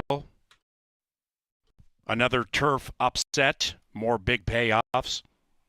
This our 10th turf race this season. Exacta 63 and change, trifecta 318, 10-cent superfecta 496, 8275, 496. First pick 3, 170. Fourth race, fast main track, scratch numbers 1 and 8. The fourth race is courtesy of Jim Beam, elegant, smooth, refined. And also, we thank Busch Light, a proud sponsor of racing at Canterbury Park. We thank Touchdown Tile, the official renovation partner of Canterbury, and Bremer Bank, that's our official bank partner. Race number 4, about 22 minutes from now.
In the winner's circle, Commissioner Oscar and Alonzo Quinones. Chris and Carol Lind make up Lind Stables, and they own the Commissioner. The winning trainer, Joel Burnt. Commissioner Oscar is a 4-year-old brown gelding by Commissioner out of Miss Jane. Bred in Minnesota by Pete Matson.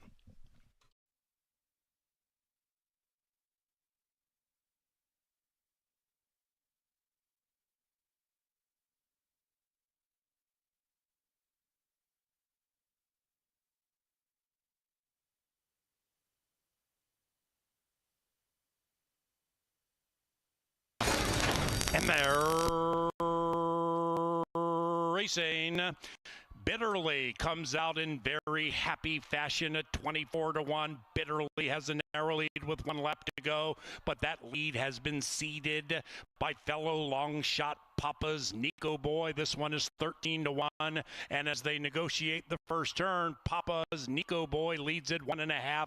Bitterly in tightly overtaken by Supreme Leader.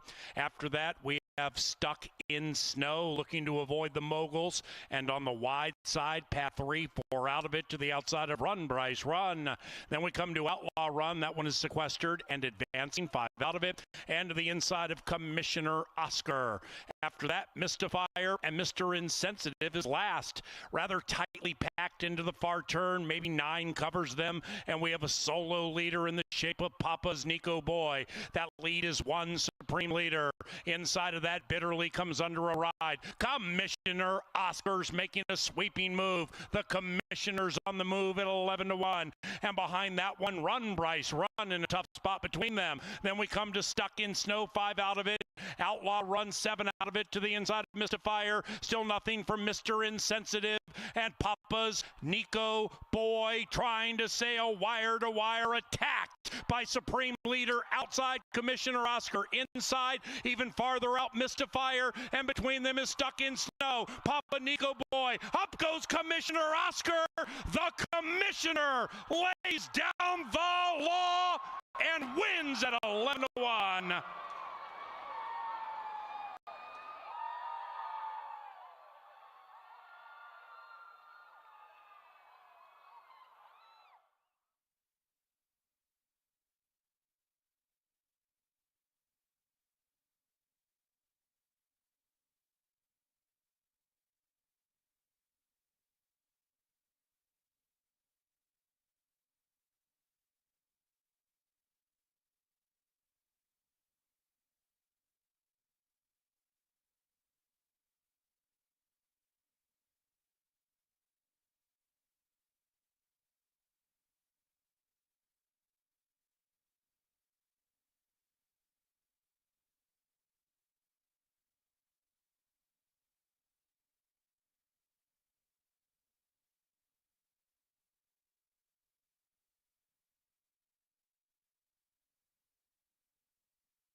Welcome out to the paddock. My name is Kevin Gorg, one of the track analysts. This is one of our jockeys. She is Erica Murray. And, you know, when I was a race fan, when I came to the Downs back in 1985, I was fascinated with the men and women that would risk their lives to ride these horses. So I think it's awesome for our fans to get a chance to kind of go behind the curtain and hear some of the strategy and hear your thoughts. First off, congrats on a great weekend last weekend. You had a big win for Gary Shearer. You're in from Louisiana, which is your home state. How much fun is it to come to a racetrack where every single race day you see all these people? Thank you so much. Canterbury's been such an experience for me. I mean, it's insane to see just the energy here and to see people so excited for racing. There's nothing like it, really. And Paul Allen and I talked about this in our preview show today about the competitive nature. 13 different jockeys won last weekend, and a lot of times, like weeks like this, have 2 race days, 15 races, and you don't have a mount today. So when you get a mount, you got to make the most of it. But you also look at that jockey colony, and top to bottom, this is really deep water, tough and talented. You love competing, but it's hard out here. Right. This is a very competitive jockey colony this year, but you know what? I want to beat the best to be the best. So. Well, and one of the times you were able to beat those top-end jockeys was the 7-furlong race last weekend for your buddy Gary Shearer, one of our best trainers. 7-furlong races are new to Canterbury. This is the second year we've done it, Erica, and a lot of route horses end up in these races, but we come out of the corner here, and Angela and I are going to go out there for race 6 and give the fans a little bird's eye view at what it details. But for you as a jockey, completely different challenge. What are you trying to accomplish specifically with that first turn in those 7-furlong races? Well, last week when I won the race, I was in the 1 hole, so I knew I wanted to break really sharp. I just knew going into that turn that I wanted to establish a position early and really be comfortable once I got out of the turn. So I knew I just needed to break sharp and then establish position. And we just saw a turf race where the horse that got the trip won the race. And I got to tell you, as a race fan watching the Preakness Stakes and seeing Rispoli on journalism, who was the best horse, he was even money. But we all as race fans kind of caught our breath when that horse got stopped in mid-stretch. I'm certain you've been in those positions before where you've got all this horse and you've got a wall of horses in front of you. As a jockey, how much courage does it take for you and that horse to try to go up in there? Well, when you've got the horse, it makes it a whole lot easier. So it can be a really good feeling, or it can be a bad feeling when you're sitting behind that wall. And it was incredible to see the athletic ability of the racehorse. You ride for Gary Shearer, and I got to tell you, huge fan of him and his horses, consistently good. How much does riding for Gary revolve around maybe getting instructions in the morning with the workouts, getting to know the horses, and then on race day? What type of coach is he? Because we look at the trainer as kind of the coach. What does he tell you when you get on these horses? Gary's pretty cool. You know, he's not a trainer who tells me like exactly what to do in a race. I mean, he's pretty much kind of like wants to know my opinion on it, which I like. And then we work together a lot in the mornings. I've worked for Gary almost 10 years now, so we have a pretty good understanding of like how he wants me to like be in races and things like that. Let's talk about our turf course. As these horses come out, we're going to have the cameras on the horses so you and I can just continue our conversation. We're talking with jockey Erica Murray, part of that girl power in the jocks room. We saw Kelsey Haar win a race a little earlier. Turf out at Canterbury is a little different. You know, we've got different types of turns compared to like where you ride in the winter at the fairgrounds. What are some things as a jockey you're thinking about when you ride on the Canterbury turf? I know this turf is faster than a lot of turf courses. I mean, I focus here on the break. I really try to get a good break here because this is a fast turf course. Yeah, and I think obviously with the hairpin turns, you're going to have to get into position too. And I always look at turf as saving ground and saving energy. But if you're pinned to the outside, how do you as a jockey have a game plan to overcome being stuck 4 and 5 wide? Because it just doesn't look like a recipe for success. Sometimes it happens, and me personally, when that happens, I try to save as much horse as I can. I try to just strategize as the race goes on. You know, when plan A doesn't work out, you got to go to plan B and C. And maybe if I lose ground on the first turn, I'm going to try to make it that second turn, which isn't ideal, but that's what you got to do sometimes. Okay, put us in the jocks room. So here comes race 4, and the jockeys have just come out here. They're getting instructions now from their trainers. How much do you look at the past performances to understand what might be the race flow? Because this is just on paper. When they get in the gate, as you know, Erica, everything changes. But do you have a game plan before you even get up here, knowing what type of horse you're riding? Absolutely. I try to visualize every race before I go out. I try to actually see what I think the entire race will play out like. And obviously, if that doesn't work, I try to go to plan B. But that's, yeah. And I'd say most jockeys do that as well. That's awesome. Okay, now, put us in the saddle. When you get a leg up, for the racehorse specifically, and maybe it's a maiden race, maybe it's a younger horse, how important are the next 7 or 8 minutes as you and that horse get to know each other again and maybe start to feel confident and get warmed up? How vital is this time before the race even starts? You can lose or win races right here. So this is such an important part of the race. I mean, this is where some days you might not even know this horse before this moment. So you want to try to understand them as much as possible until you get to that gate. All right, let's take a look at the 3 here. It's my pick in the race. It's the hot favorite. She looks beautiful to my eyes. For you as a jockey, what do you see? Oh, I mean, I see a very well-built horse, calm, cool, collected. I mean, that's my top pick. Yeah, she looked great out here. Valhalla Vixen will be my play in the race. I go 3, 7, and 6. I got to tell you, fascinating stuff. We'll have to do this again. You're a natural. I love watching you do what you do. We sat there in that press box last week and watched you in that 7-furlong race. I got to tell you, one of the best rides I've seen in years out here. Congrats on your early success, and thanks for doing this. Thanks, Kevin. I really appreciate it. How about a round of applause for the jockey that is Erica Murray? She's here to Canterbury from Louisiana, and she is awesome. What great insight into that world. We'll do this a couple times this year. Fun to have her out here and fun to make money. And if you want to do that, the horses have left the paddock. They're going to be at the gate in around 8, and then they're going to get it on.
We're almost coming up to race number 4, but we're going to look ahead a race for this angle. I alluded to it earlier with an exacta box, and we're going to take a little bit closer look at a couple of fillies that I like in the upcoming 5th race. They'll be sprinting on the turf in the 5th, and my top choice is the 6th, Smarty Be Good. But we're going to take a look at both her and the mare to her right. That's Red Volta on the outside. Now, these two 4-year-olds have quite a bit of history together, as you can see by these 3 races I've underlined. Red Volta and Smarty Be Good ran together in June, August, and September of last year. 2 of them on the turf, 1 of them taken off the turf, excuse me. Red Volta did get the better of Smarty Be Good a couple of times, but the last time that they met on September 7th, Red Volta tired out a little bit, and Smarty Be Good did manage to get up into 2nd. We're going to take a look at that stretch run, because that seemed to be Smarty Be Good maybe going a bit on the improve, whereas Red Volta had run a little bit better earlier in the season. I'm going to use them both with hopes that maybe this race can be reproduced with Red Volta hanging on just a little bit better. Now, Red Volta's on the inside. She's going to tire out. A really nice filly beat both of these two in Yamiles, but Smarty Be Good is still coming on the outside, and even though it looks like she might get passed for 2nd, she does manage to keep her head in front, and this is going to be her first start of 2025. I'm going to use both of these two with the hope that they might get away on the board. That is number 6 and number 7 in the 5th.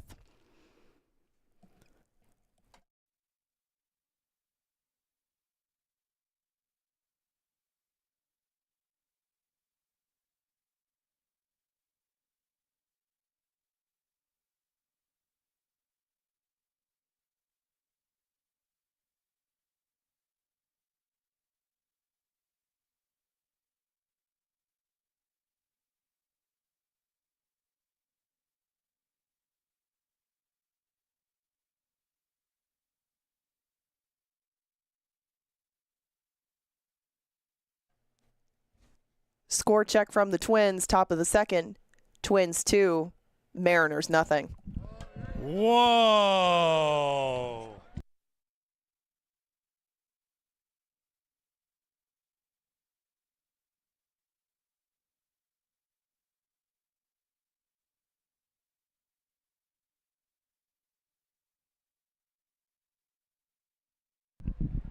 One minute.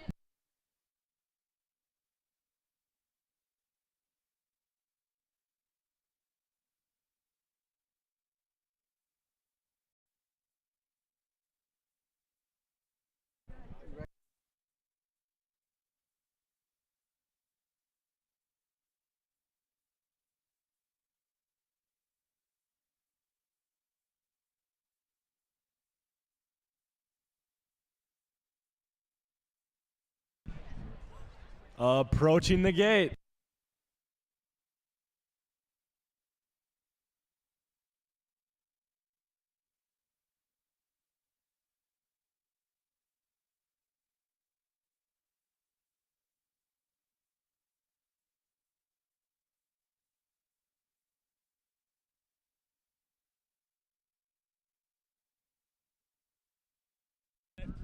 One minute.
It's race time. Into the gate they go for race number 4, the Morse Family Classic.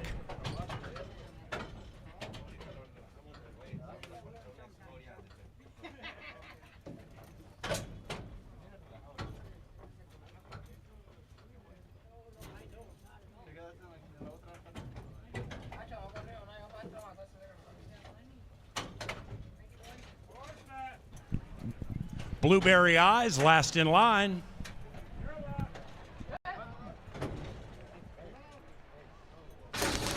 And they're racing.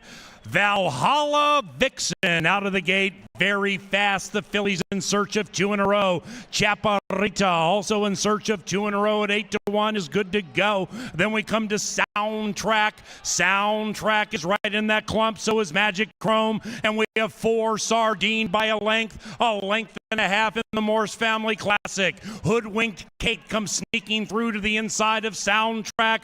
Blueberry Eyes quite content to bide the time from off the pace, about 7 out of it. Valhalla Vixen still shows the way tenuously. Chaparrita's right alongside. 2.5, 3 lengths after that to Magic Chrome. Then it's Hoodwink Kate. After that, Soundtrack and Blueberry Eyes still about 8 out of it, charging on the inside. And they're coming home now. Valhalla Vixen from Chaparrita. Blueberry Eyes, the gray, moving up to 3rd. Then it's Hoodwink Kate. Valhalla Vixen from Chaparrita.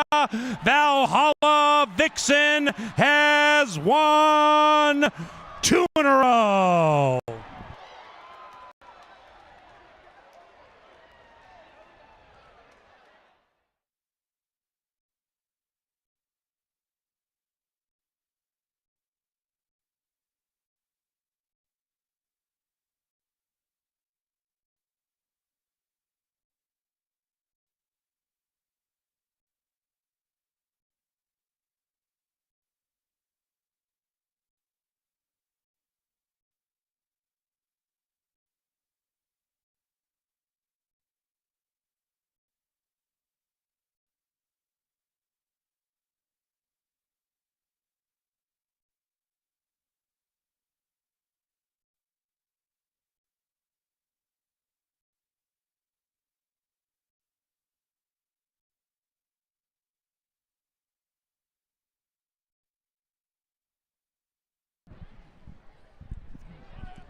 Number 3, Valhalla Vixen first. 3-4-7-6 in 111.62. Results are unofficial.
Now entering the winner's enclosure, Valhalla Vixen and Harry Hernandez. The winning owners, Vicky McGowan's Extreme Racing Stables, and the winning trainer, Mac Robertson. Behold, Valhalla Vixen. Race 4 is official. The 5th race on the firm turf course begins the final pick 4 this Saturday.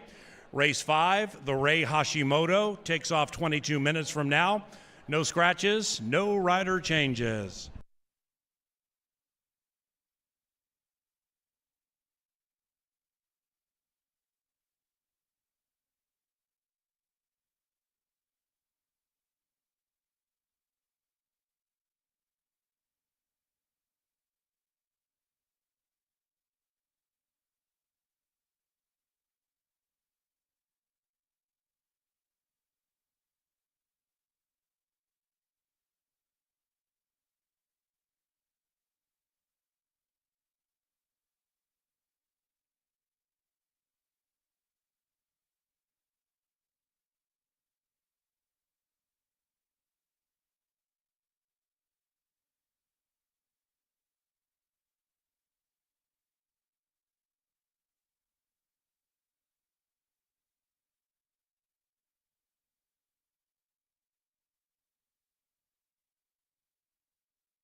And they're racing. Valhalla Vixen out of the gate very fast. The fillies in search of 2 in a row.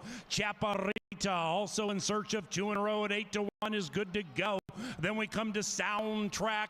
Soundtrack is right in that clump. So is Magic Chrome. And we have 4 sardined by a length and a half in the Morse Family Classic. Hoodwinked Kate comes sneaking through to the inside of Soundtrack. Blueberry Eyes quite content to bide the time from off the pace, about 7 out of it. Valhalla Vixen still shows the way tenuously. Chaparrita's right alongside. 2.5, 3 lengths after that to Magic Chrome. Then it's Hoodwink Kate. After that, Soundtrack and Blueberry Eyes still about 8 out of it, charging on the inside. And they're coming home now. Valhalla Vixen from Chaparrita. Blueberry Eyes, the gray, moving up to 3rd. Then it's Hoodwink Kate. Valhalla Vixen from Chaparrita. Valhalla Vixen has won 2 in a row.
A menacing presence On the 3 wide side, that's it for Tomatoda, and right behind the leaders looking for the light of day, Mount Zerar now shifting to the outside. Meanwhile, no longer a hobby, fights diligently. Prince Rama trying to not waste a perfect trip. Then we come to Mount Zerar, but Prince Rama and Harry will prevail at 2-1. It's 2-4-3. in the first. Baycliff can see them all, and the one in hand and in command is taking it all. Taking it all, leads it by 3.5, maybe 4, definitely slowing down. Holy Coffee to the inside, Mia Baby, and Dan's Me to the end of Love to the outside. Taking it all, a surging Mia Baby, yes! Nico Boy trying to sail wire-to-wire, attacked by Supreme Leader outside Commissioner Oscar. Inside, even farther out, Mystifier, and between them is Stuck in Snow. Papa Nico Boy, up goes Commissioner Oscar. The Commissioner lays down the law and wins at 11-1. 8 out of it, charging on the inside, and they're coming home now. Valhalla Vixen from Chaparrita. Blueberry Eyes, the gray, moving up to third. Then it's Hoodwink Kate. Valhalla Vixen from Chaparrita. Valhalla Vixen has won 2 in a row. Mega Millions Lotto game. It has a built-in multiplier, so non-jackpot.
We're halfway home on this beautiful Saturday night. Valhalla Vixen gets it done. Couple of wins for Double H, Harry Hernandez. And now we move to a turf race. Turf sprints are awesome.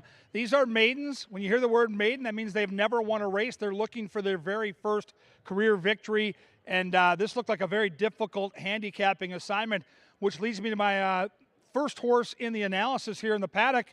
It's my horse as far as my top pick, and it's a guessing game with Bayou Candy. This horse has really not done much in her career. She raced as a 2-year-old last year, finishing 10th, 8th, and 6th, but she did so at Kentucky Downs, Keeneland, and Churchill Downs. So I think the class relief matters. The bloodlines tell me the turf's going to be great. Might be longer down the road, but I think this horse will have talent. I like the workouts. Quinones for Rengsdorf are connections that I always trust here in Shakopee. So bit of a guessing game. I think we'll get a fair price. 4 or 5 to 1 up on the board seems fair on Bayou Candy. Show 'em Nola is number 2. Leslie Mowing off to a good start at the meet. Horse has done some decent things on the dirt, but is bred nicely for the switch to the grass. And this horse caught my eye in the saddling enclosure, comes out with lots of energy. You see those Miami Dolphin colored blinkers around the eyes. Really good bounce on the step for Show 'em Nola. Maybe this youngster will take to the turf in her turf debut with those good bloodlines, acting good down here at 9 to 1. 3 is Distorted Love. Carlo Lopez gets the call for Ryan Kenny. The trainer puts the blinkers on. Last time out was trying Arizona bred Stakes Company and did flash some speed. Turf bloodlines are a little lukewarm for me. I'm going to wait for an assignment on the dirt later this season. 4 horse looks amazing down here, and in Mac Robertson fashion, just like Valhalla Vixen, we've got double handlers. Got to watch for those double handlers, folks. 4 horse looks great. Raquel Blue, Double H, Harry Hernandez. Blinkers come off for the Hall of Fame trainer. Horses face some salty competition at Oaklawn and in Chicago at Hawthorne. Bred decently for the turf. She fetched $60,000 back at the Keeneland sale in 2022. We'll see if one of our all-time great trainers can go back-to-back in races 4 and 5. This is Raquel Blue. 5 is Exquisite Candy. Chad Lindsay gets the call for Bobby Klein and debuted in the slop at Oaklawn and didn't enjoy any of that muddy track. Maybe the turf will wake that one up. 6 is Angela Hermanstout. She's been on fire tonight. Keep an eye on this one. This is Smarty Be Good. De Silva gets the call for Nancy Sheehan. Hasn't raced since September, so I wanted to see what the horse looked like. It's a long layoff. But boy, the horse makes a nice impression here physically in the paddock. My dear friend Tony Schmoltzbauer and his family are out here. They've got some family connections, and I think the 6 looks awesome down here in the walking ring. Outside is Kelsey Harsmount. That is Red Volta. And Red Volta probably has the most credentials on paper. Knocked heads with some good ones. She's been great at this distance. She has that keen, patented early speed. But can Red Volta finally get up and over the end? She's been second 4 of her last 5 races, all here at Canterbury. We'll see if Red Volta can finally take them all the way tonight at 3 to 1. Fun maiden race. Somebody's going to get their first victory. And if you're that somebody betting this race, you better play the late pick 4 with races 5, 6, 7, and 8. Maidens on the turf. It's a humdinger. Get your bets in now. You're enjoying all this great fun and games right here at beautiful Canterbury Park.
Sir Leonard Dykert brings them onto the track. Then the firm turf course for the 5th.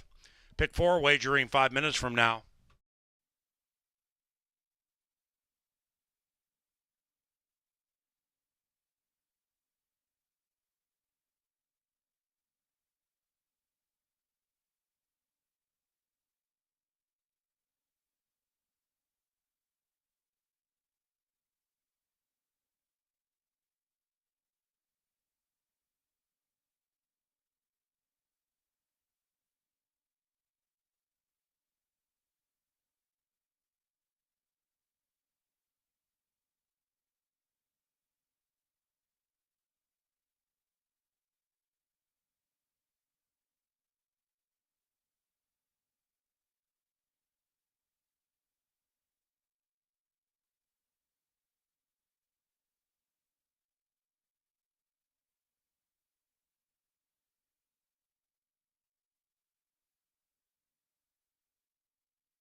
hello from the winner's circle and from just beside the winner's circle. We got a few minutes until race number 5, and now we've got a couple of barbecue and bourbon tickets on the line. You can see our 2 teams on the track. We're just going to go with team 1 on the inside, team 2 on the outside, and they have a set of tongs. Those are barbecue tongs that they have to hand off. Simple as that, fellas. Hand it off to your relay partner, get back to the finish, and the winner will have 2 tickets to the Barbecue and Bourbon Taste of Canterbury event. Are you racers ready? Go! Big lead for the inside starter. That was quick. Okay, hands it off to Parker, but oh, big late surge by team number 2. I thought you had it on the inside. I'm sorry you gave him a good head start, but coming home victorious. Team number 2, you guys are going to get a chance to bond a barbecue and bourbon. Guess you guys don't know each other very well, but you make an excellent team. And don't worry, team number 1, you're going to go home with a daily double pack. Nobody goes home empty-handed. If you want to join them at Taste of Canterbury, we do have a few events coming up this summer. Again, check out canterburypark.com for all the details.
Arriving at the starting gate, it is now race time. Into the gate for a turf event. This is the 23B Classic.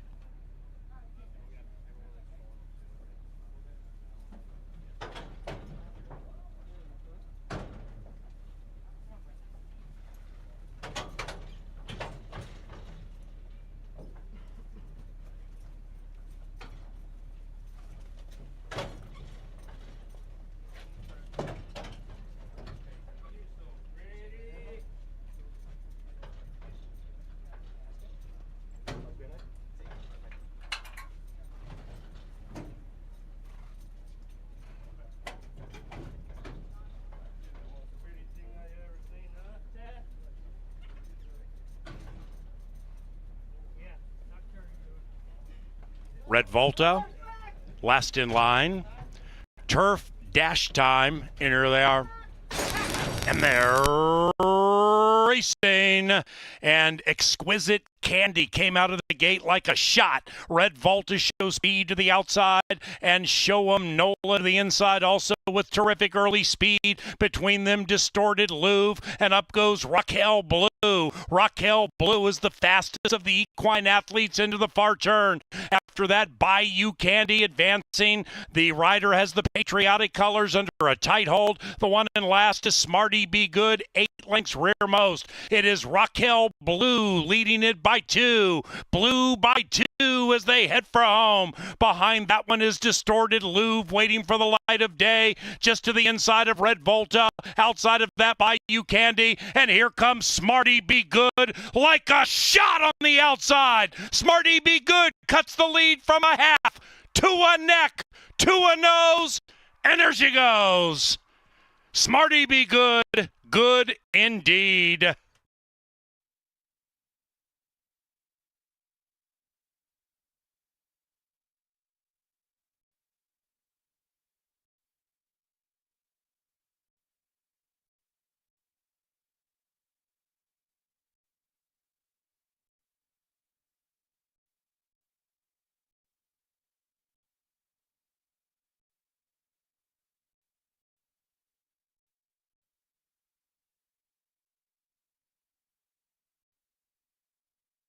Number 6, Smarty Be Good, first.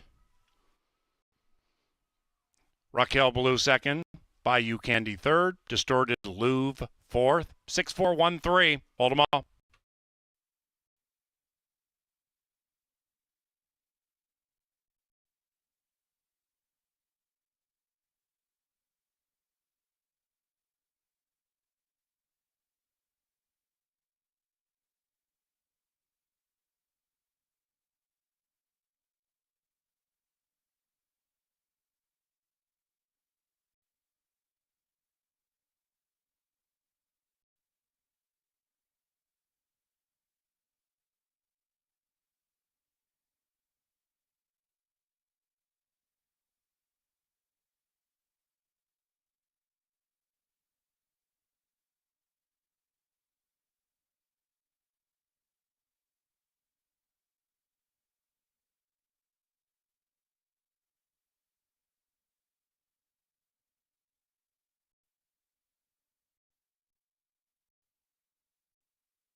Race number 5 is official. On to race 6. Main track fast. Scratch number 7, Carson Bay. Race time, about 22 minutes from now.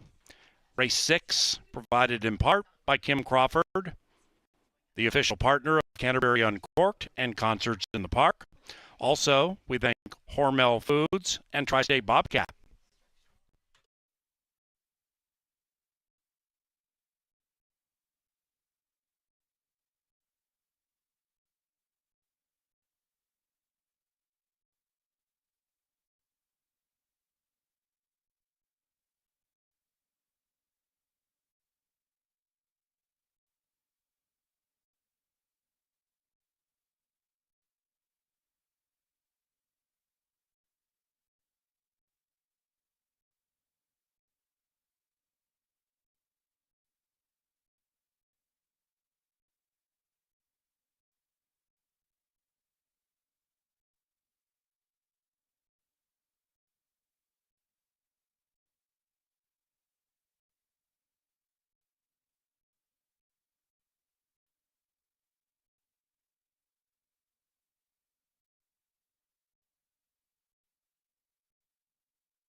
Now entering the winner's enclosure, Smarty Be Good and Fausto da Silva. The winning owners, Hops and Grapes Racing. And the winning trainer, Nancy Sheehan. Behold, Smarty Be Good.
And they're racing, and Exquisite Candy came out of the gate like a shot. Red Volta show speed to the outside, and Show 'em Nola to the inside, also with terrific early speed.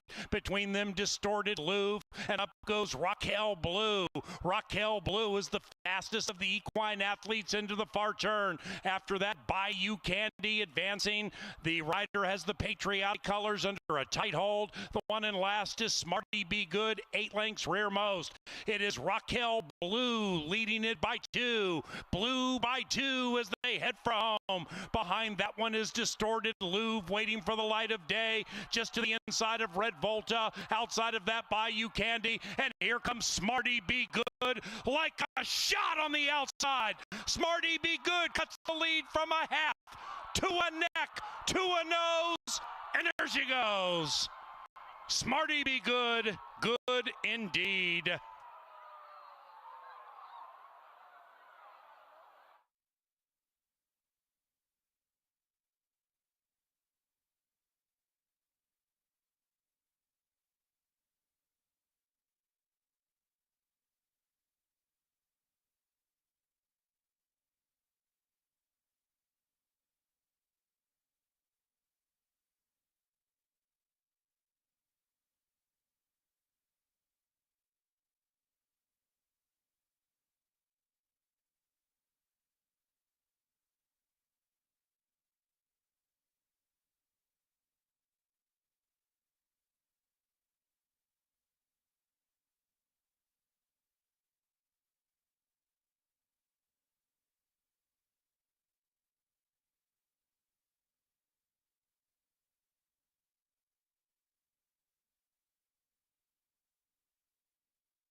All right, Kevin Gorg, Angela Herman with you. Race number 6 out of the 7 furlong shoot. The hottest handicapper in the building is next to me. She's had 4 of the first 5 winners. And Ange, these races are new to all of us that handicap Canterbury on a regular basis. You and I are going to get a ride on a golf cart right after we do our paddock preview to the starting gate and get to see them load in the chute.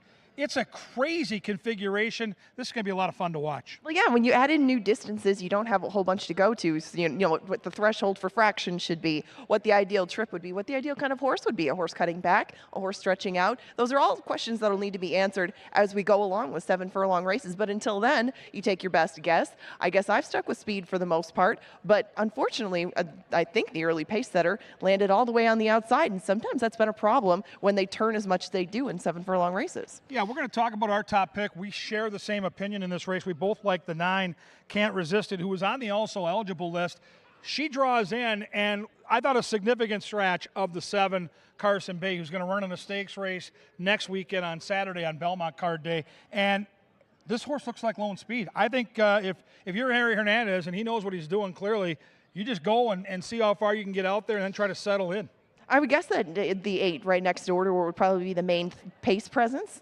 She and Constantino Roman will probably be close in attendance to the pace. I don't think that they can outrun Can't Resist It to the lead, but I think it'll at least be honest. And I don't know who else would want to really go up there and push the issue. But the horse that I did use in second is coming by us right now, and I wanted to get a look at her in the paddock, and that's Barb's Dream Come True. She is one of 2 from the Padilla camp. I just mentioned the other one, Pretty and Awesome. But Barb's Dream Come True started off her career last year with quite the bang. And even though it hasn't gone quite the same since, you can make some excuses for races through that time. Some were longer, some were off the turf. There were a couple at Tampa where she raced against some really tough company in her last couple. And she's still ending up in a spot without a tag and with good works in tow. So it seems like she's probably back on track and she'll be a decent price. Right now she is at 7-1. Yeah, I like the 2 a lot. In my mix as well, I've got the horse third. I think that post position is very advantageous if you're putting together a late pick 3 like my guy Finn's. I think the 2 horse makes an awful lot of sense. We got to talk about the 3. This is the people's choice, the horse to beat. Lighted Up Louis in from glitzy Oaklawn Park, came flying on for third last time. The running style at 7 furlongs, Ange, is what kept me away. I totally respect Lighted Up Louie's last race and the races that she had put together before she came up here last year. However, she did come here on a 2-race win streak last year, and she did try her 7 furlong shoot a little bit later, or 7 furlong race a little bit later in the season, and she lost at a very short price. Now, she did lose to a nice horse. No discredit to her at all. I would just maybe like her a little better at 6 because she had put in such good efforts at 6 prior to that. Mighty Maddie, the 1 with Kelsey Haar, gets permission to go out early. That's why you see that horse now not doing the circle thing out here and sneaking out. Last thing I'm going to leave you with, handicappers, and then we got to hop on that golf cart and get to the gate. The 6 horse Mariah's Candy, Ange. This horse is the only horse in the gate with wins at 7 furlongs, and she's got 3 of them, and she's double digits. Sneaky long shot. Well, she did get 2 of those in a row earlier this year. Nothing wrong with that at all. And if a distance is going to fit somebody in here, it definitely fits her like a glove. This is not a race that I would advise really narrowing it down. It's very hard to narrow it down if you don't like Lighted Up Louie. I went the other way and spread my options out. It is going to be a very good contest, though, in about 8 minutes. Angela and I will be at the starting gate with about 3 minutes to post to take you through all the configurations and how the horses are warming up. We'll talk to you from the starting gate. Here comes race number 6 and the final 3 races of the night. They head down the tunnel. Soon we get Sir Leonard Dykert with the call to the post. Good luck and enjoy.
Here they come onto the main track for race number 6, scratch number 7. To the gate about 5 minutes from now.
Angela Herman with you at the starting gate for the 7 furlong dash.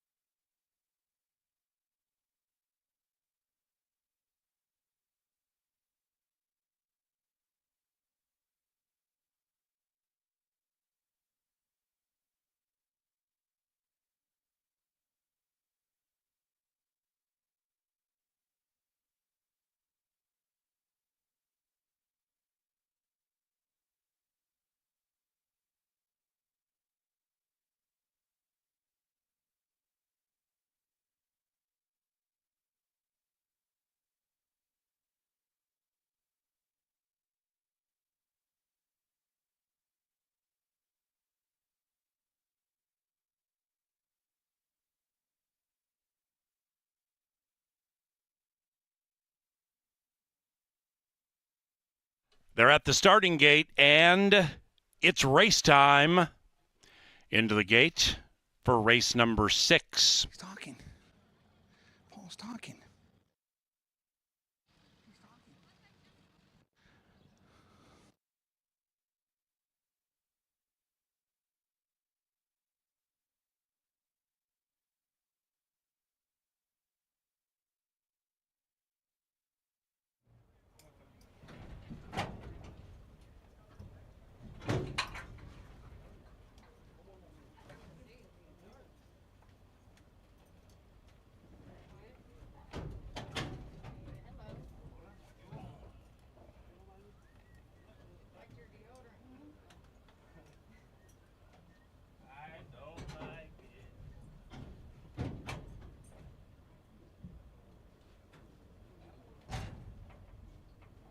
Pretty's awesome and can't resist it. And they're racing, and they've broken the line. Mighty Maddie out fast to the inside. Pretty's awesome. That 8 with a killer crossover gets down near the inside and has an ever-widening 2-length lead. Then we come back to Can't Resist It, racing to the outside of Veronica's Delight. 2.5, 3 behind that is Barbara's Dream Comes True, about 7 lengths behind the lonely leader, Pretty's Awesome.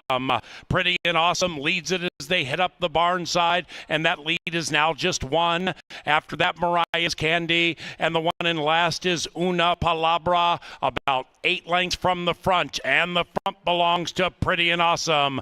Pretty and Awesome still living up to the name. A challenge is offered to the outside in the shape of Can't Resist It, and those two now travel on level terms as they approach the top of the stretch. Can't Resist It puts the nose in front. Pretty and Awesome fights back diligently to the inside. Outside of that is Barb's Dream Come True on the 3 wide side. Behind them, Veronica's Delight closest to the rail. Lighted Up Louie's finishing fast, and it's Pretty and Awesome putting away Can't Resist It. Pretty and Awesome kicks away by 3. Lighted Up Louie trying to light up that 8 on the inside.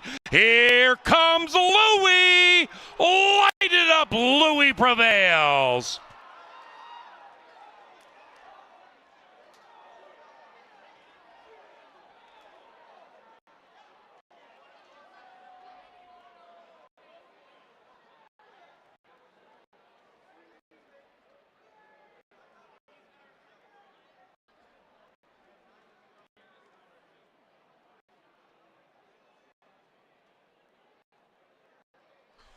Number 3, Lighted Up Louie, ran first. 3-8-9 and a 4th place photo.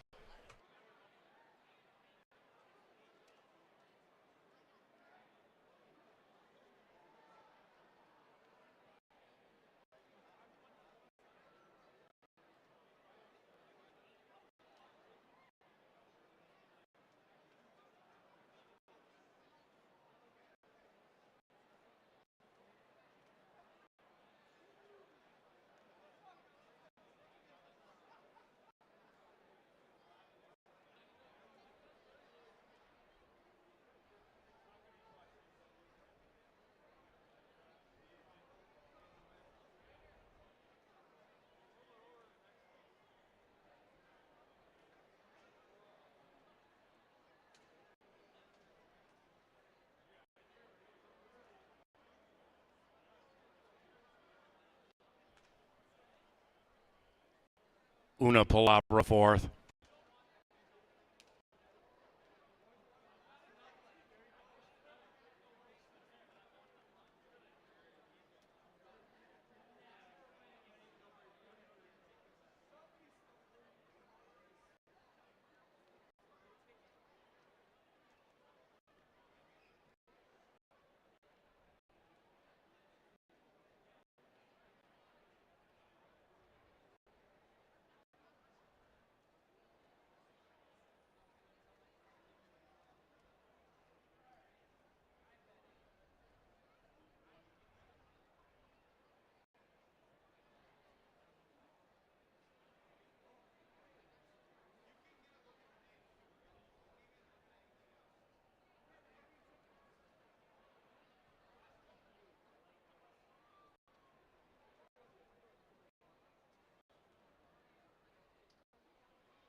Into the winner's enclosure, Light It Up, Louis and Eduardo Gallardo. The winning owners, Novogratz Racing Stable, and the winning trainer, Cody Rosine. Race number 6 is official. Pick 5, $832. Pick 5 paid $832. The 7th is the Saturday penultimate. We go to a firm turf course, scratch number 3, Waning Crescent. Race time, 22 minutes from now. And race 7 is courtesy of Quick Trip and By the Yard.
And they're racing, and they've broken a line. Mighty Maddie out fast to the inside. Pretty's awesome. That 8 with a killer crossover gets down near the inside and has an ever-widening 2-length lead. Then we come back to Can't Resist It, racing to the outside of Veronica's Delight. 2.5, 3 behind that is Barbara's Dream Comes True. About 7 lengths behind the lonely leader, Pretty's Awesome. Pretty and Awesome leads it as they head up the barn side, and that lead is now just 1. After that, Mariah's Candy, and the one in last is Una Palabra, about 8 lengths from the front, and the front belongs to Pretty and Awesome. Pretty and Awesome still living up to the name. A challenge is offered to the outside in the shape of Can't Resist It, and those two now travel on level terms as they approach the top of the stretch. Can't Resist It puts the nose in front. Pretty and Awesome fights back diligently to the inside. Outside of that is Barb's Dream Come True on the 3 wide side. Behind them, Veronica's Delight closest to the rail. Lighted Up Louis finishing fast, and it's Pretty and Awesome putting away Can't Resist It. Pretty and Awesome kicks away by 3. Lighted Up Louis trying to light up that 8 on the inside. Here comes Louis. Lighted Up Louis prevails.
All right, 2/3 of the Steam team back with you. We had a chance to get to the starting gate. We apologize for the audio difficulties. A little tricky getting everything to sync up from the gate, but I got to tell you, Ange, being out there, watching those horses load in and come out of that chute, until you're right there looking at that starting gate and that configuration, I mean, you have no idea how tricky that turn comes up. And I love the way those jockeys negotiated, including Harry Hernandez on our 9 horse, who got into a great spot. Right, and there's a lot of split-second decisions that need to be made in the opening stages of that race in particular because of where you start out. You see it sometimes like at Belmont when they run a 1.25 miles. There's just different places that have weird, quirky configurations that people have to get used to. And because that chute is new, not everybody knows it as well, and not every horse is as familiar with it. And as time goes on, we will find some specialists at it. But for right now, Lighted Up Louie comes home with a good trip on the inside. And, I mean, she had the pace in front of her, still some good prices underneath, and good payouts continue. Yeah, really fun to see that pick 5 pay nearly $1,000 with a couple of chalks along the way.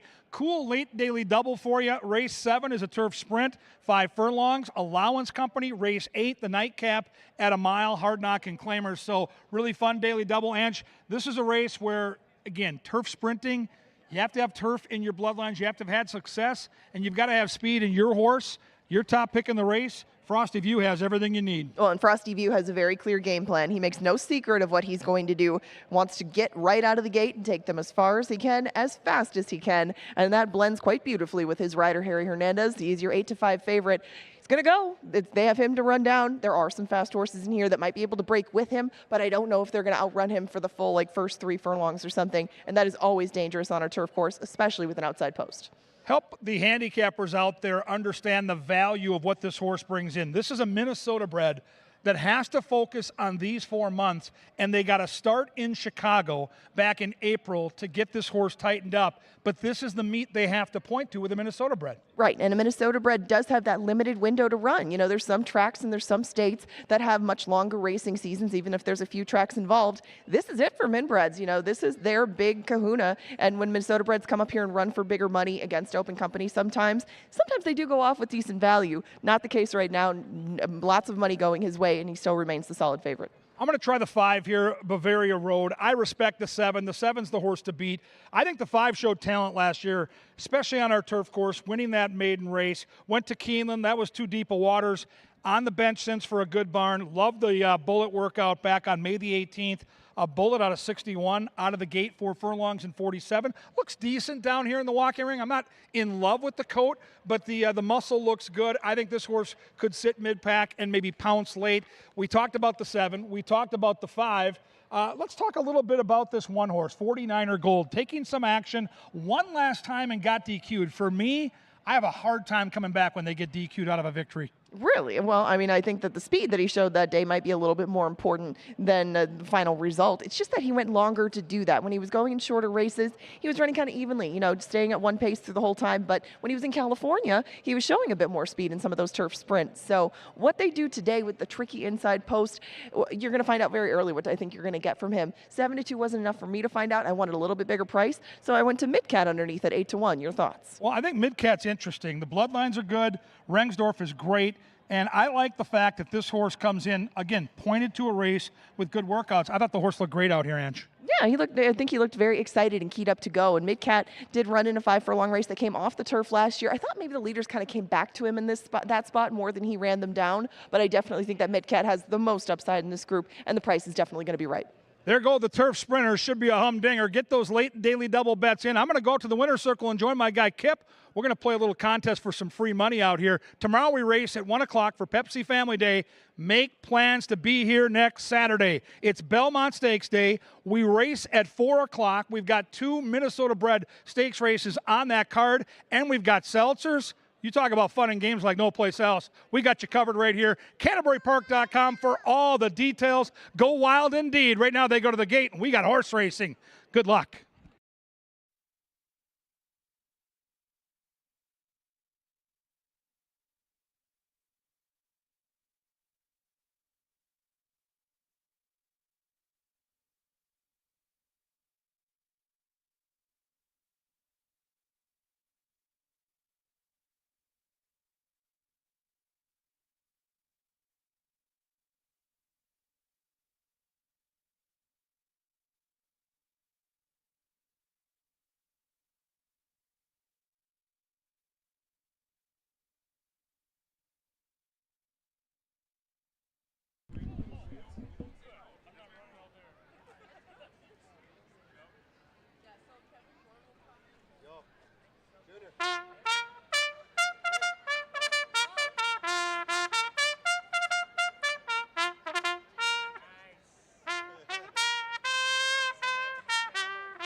All right, ladies and gentlemen, drawing your attention down to the winner's enclosure. The Minnesota State Lottery does an awesome job of supporting horse racing in Minnesota, and they give our fans free money every Saturday night.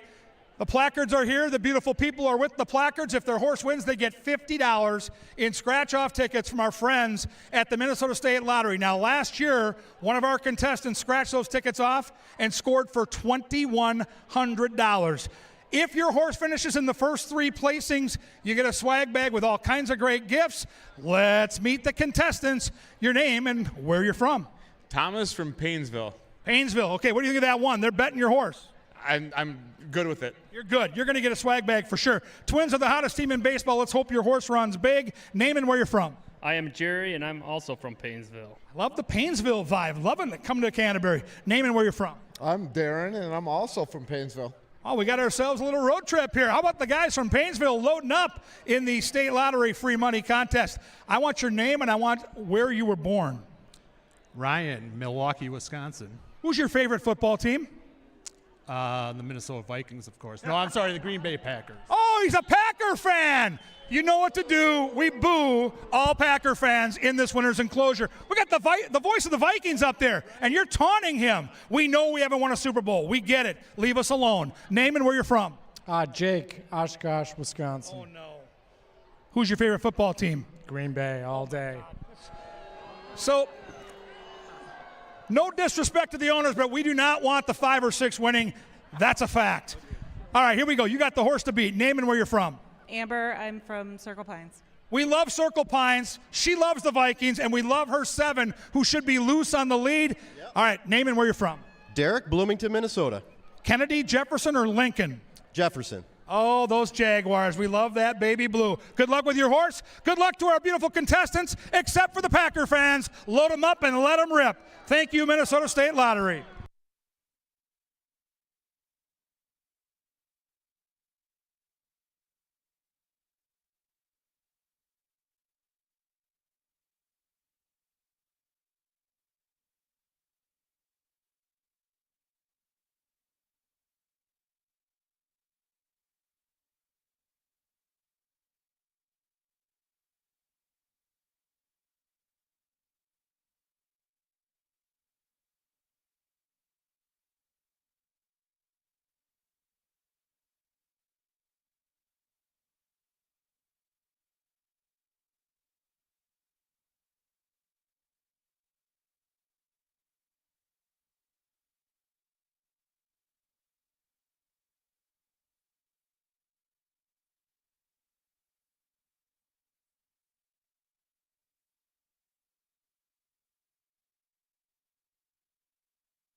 It's race time. Into the gate for the 7th, our final turf race tonight. Frosty View 2-1, Bavaria Road also 2-1.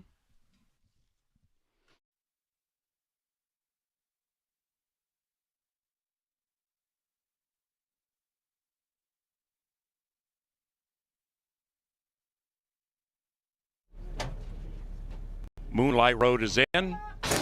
And they're racing. They've broken a line. Frosty View like a shot out of the starting gate. Opens up by 2. It's View by 2. Getting down to the inside with the hot jock. Making that lead 4. After that 49er Gold taking up the running in second. But being pushed on to keep up with Frosty View, whose lead is nearly 5. Then we come to Indy Freedom, about 6 out of it, 2.5, 3 lengths clear of Bavaria Road. Another 4 after that. We come back to Midcat, who's mid-pack, third last, about 1.5 lengths clear from Moonlight Road. And the one at the rear is Big Producer. And the one on top is Frosty View, who has given them the slip. It's Frosty View by 8 from 49er Gold. Behind them is Indy Freedom, then a late charge from Bavaria Road, but Frosty View is gone. 3 wins for Harry Hernandez.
Number 7, Frosty View first.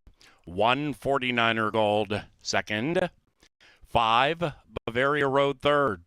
And 4, Midcat fourth. 55-12.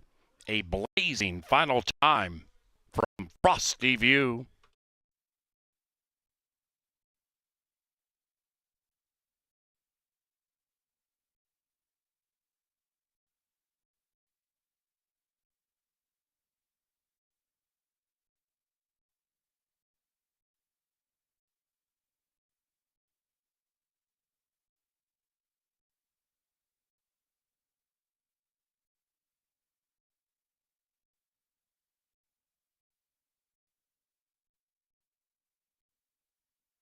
The 7th is official and cashable.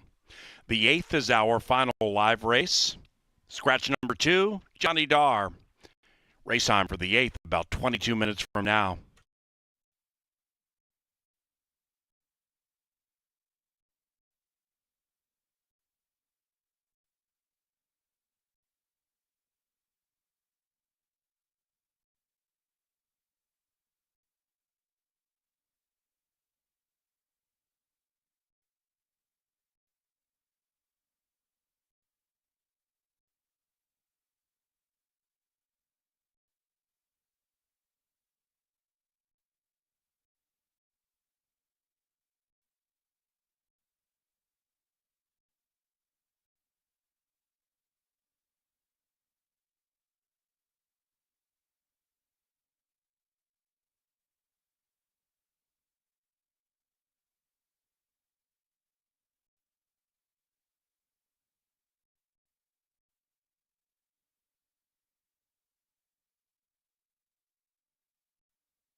Into the winner's enclosure, Frosty View, 3 victories tonight for jockey Harry Hernandez. Frosty View is a 4-year-old Dark Bay son of Frosted out of Clairview, bred in Minnesota by Lothenbach Stables. The winning owner of Frosty View, Charlene Gabler, and the winning trainer, Joe Burt.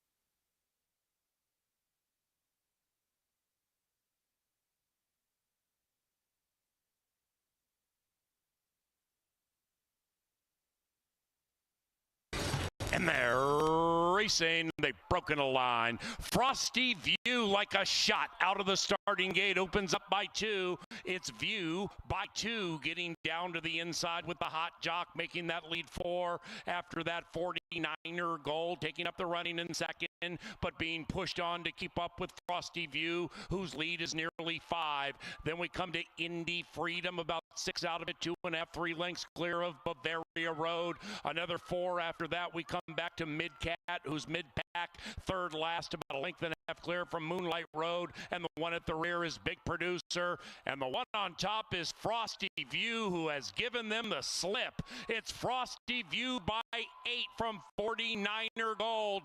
Behind them is Indy Freedom, then a late charge from Bavaria Road. But Frosty View is gone. 3 wins for Harry Hernandez.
Kevin Gorg, Angela Herman with you here in the prestigious TV studio up in the press box. We get ready for the lucky last, Ange.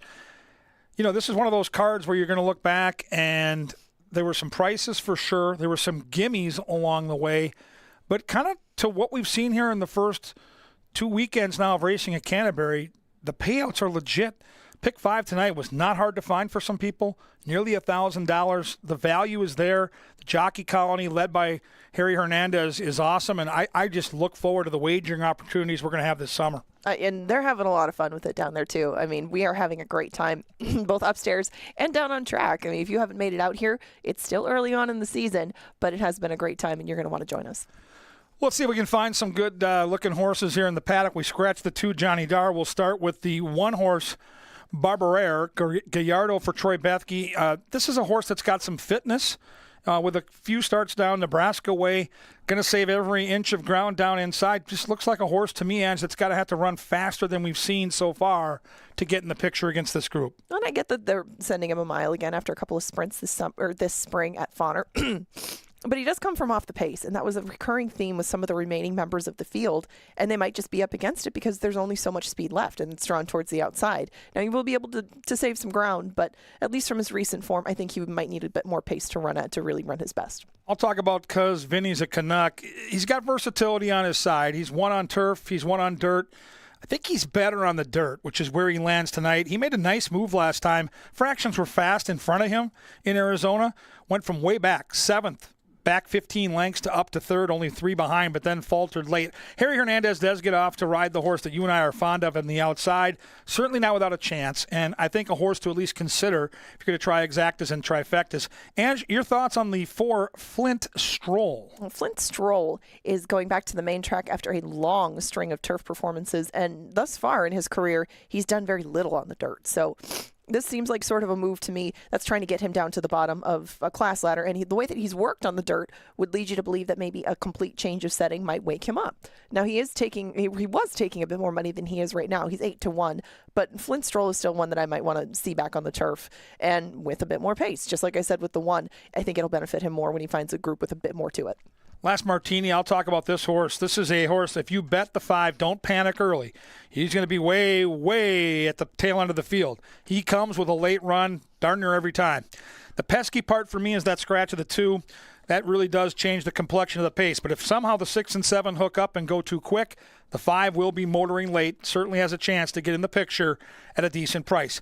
6 is Side Street Dave, Ange, and this horse to me holds the key to the entire race if you like Catholic Guilt. Well, I just don't think that he's going to necessarily take the starch out of Catholic Guilt because I don't think Catholic Guilt needs to have the lead. I think he can sit second.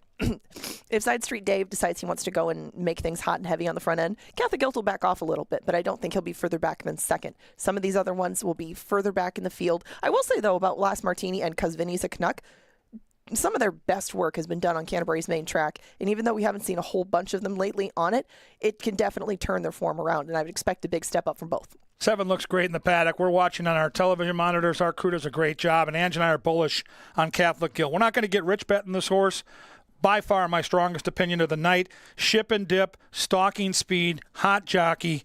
I'm going to run to the window right now and bet that horse looked phenomenal in the paddock. We've got 8 minutes to post. We come back tomorrow at 1 o'clock. Next week, it's going to be awesome. Next Saturday's Belmont Day, 4 o'clock first post. Seltzers in play and a couple of stakes races. Thanks for coming tonight. The card club's open all night long and air conditioned. We'll see you tomorrow for Pepsi Family Day. Stay tuned for the Chaser.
And they're walking onto the racetrack for the 8th, scratch number 2, Johnny Dar.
Yo, what's going on? Welcome to the Dark Star Press Box, and I am the Chaser. Designated for those of you who have had some struggles, like yours truly at the betting windows during the first 7. Well, let's go to chasing courtesy of Crown Royal. Speaking of Crown Royal, we're going to do it this way. We have some Crown Royal right here, so we're going to pour a little bit of Crown Royal so we can make a certain kind of a drink. Actually, we're going to pour a lot more. It's been one of those kind of days today with the pick 4s and the pick 5. And then we're going to take some orange liqueur into this chilled glass, and we are going to make what is known as a Crown Royal Reserve Martini. And we're going to take this martini and toast the winner of race number 8. The Chaser's work is done. Yours has just begun.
And the horses are approaching the starting gate.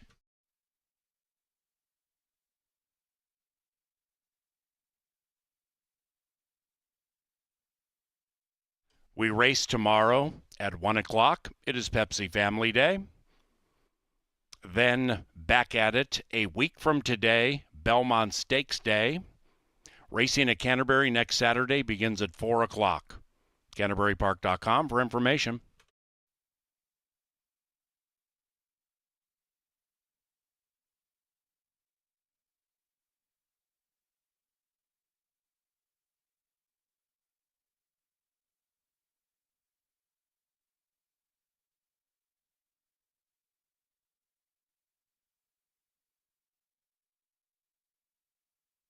They've reached the starting gate. It's post time. Here they come for the lucky last.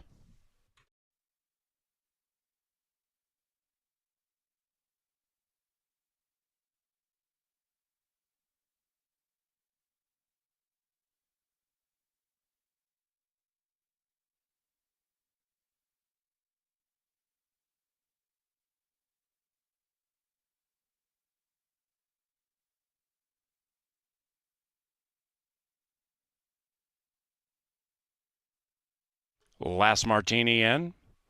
'Cause Vinny's a Canuck.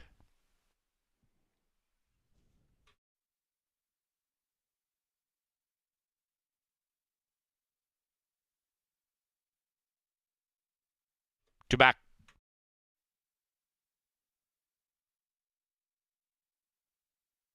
One out. The favorite.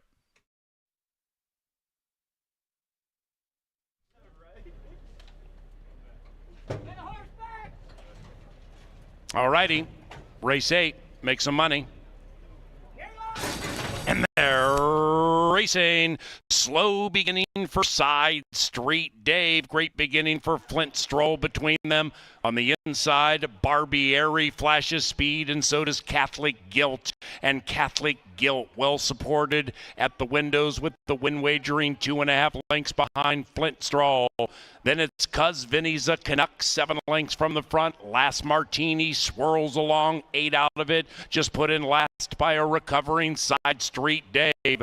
Flint Stroll out there for a leisurely stroll. Flint Stroll doing it very reasonably, leading it 2.5.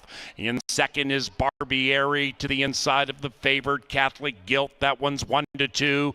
Outside of that, Side Street Dave, Last Martini, 5 lengths behind the leading Flint Stroll. Then we come to Last Martini, overtaken by 'Cause Vinny's a Canuck. And the field, all 6 are covered by 5. And they head into the far turn. Chasing Flint Stroll, trying to go wire to wire. Catholic Guild is out after Flint Stroll. 2.5, 3 lengths clear from 'Cause Vinny's a Canuck. That's it for Barbieri. Last Martini has a lot of work to do. 6 out of it. Far clear from the 6. Side Street Dave. Flint Stroll still has wire to wire on his mind. Catholic Guilt trying to leave purgatory. 2.5, 3 behind that. 'Cause Vinny's a Canuck. And Last Martini's finishing nicely on the inside. Catholic Guilt, Flint Stroll, Last Martini with a football field to go. Catholic Guilt, Last Martini. Catholic Guilt prevails. 7-5-4 in the lucky last.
Number 7, Catholic Guilt, ran first. 7, 5, 4, 1. And we had a claim in race number 8, a $4,000 claim.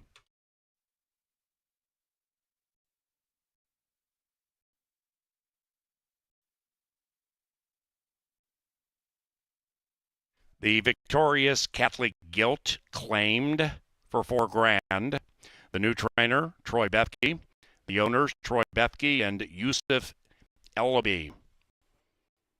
Team Bethke wins a two-way shake for Catholic Guilt.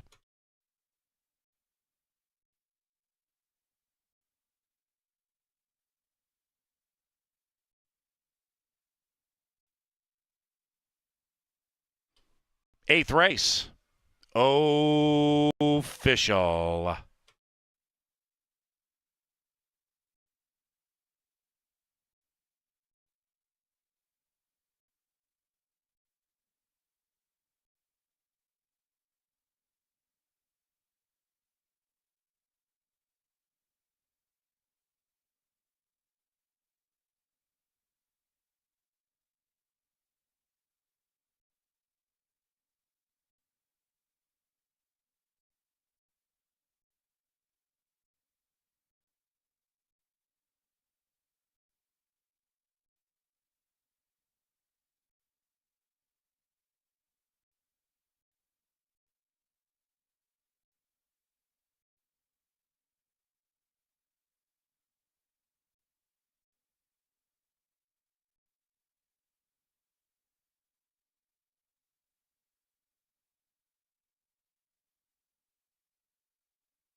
Into the winner's circle, Catholic Guilt.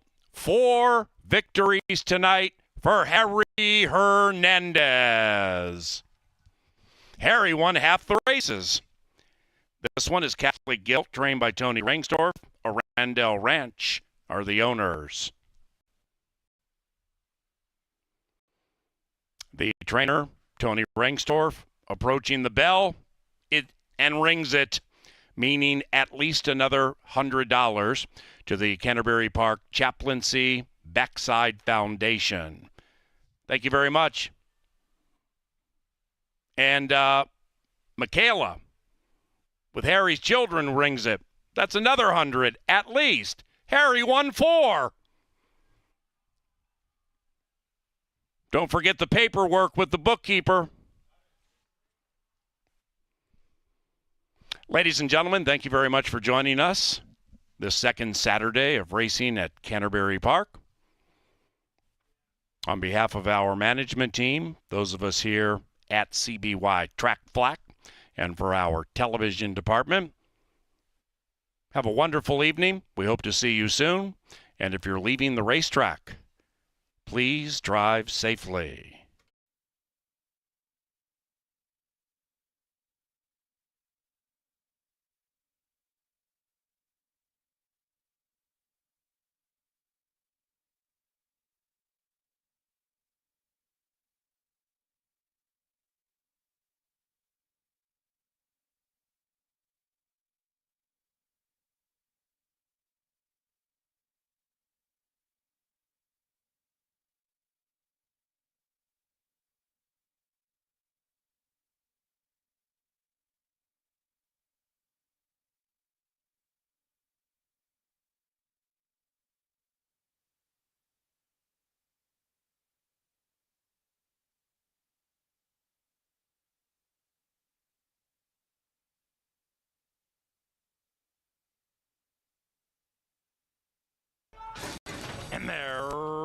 racing. Slow beginning for Side Street Dave. Great beginning for Flint Stroll between them. On the inside, Barbieri flashes speed, and so does Catholic Guilt. And Catholic Guilt well supported at the windows with the win wagering 2.5 lengths behind Flint Stroll. Then it's Cuz Vinny's a Canuck, 7 lengths from the front. Last Martini swirls along, 8 out of it. Just put in last by a recovering Side Street Dave. Flint Stroll out there for a leisurely stroll. Flint Stroll doing it very reasonably, leading it 2.5. In second is Barbieri to the inside of the favorite Catholic Guilt. That one's 1-2. Outside of that, Side Street Dave. Last Martini, 5 lengths behind the leading Flint Stroll. Then we come to Last Martini, overtaken by Cuz Vinny's a Canuck. And the field, all 6 are covered by 5. And they head into the far turn. Chasing Flint Stroll, trying to go wire to wire. Catholic Guild is out after Flint Stroll. 2.5, 3 lengths clear from Cuz Vinny's a Canuck. That's it for Barbieri. Last Martini has a lot of work to do. 6 out of it. Far clear from the 6 Side Street Dave. Flint Stroll still has wire to wire on his mind. Catholic Guilt trying to leave purgatory. 2.5, 3 behind that. Cuz Vinny's a Canuck. And Last Martini's finishing nicely on the inside. Catholic Guilt, Flint Stroll, Last Martini with a football field to go. Catholic Guilt, Last Martini, Catholic Guilt prevails. 7-5-4 in the lucky last.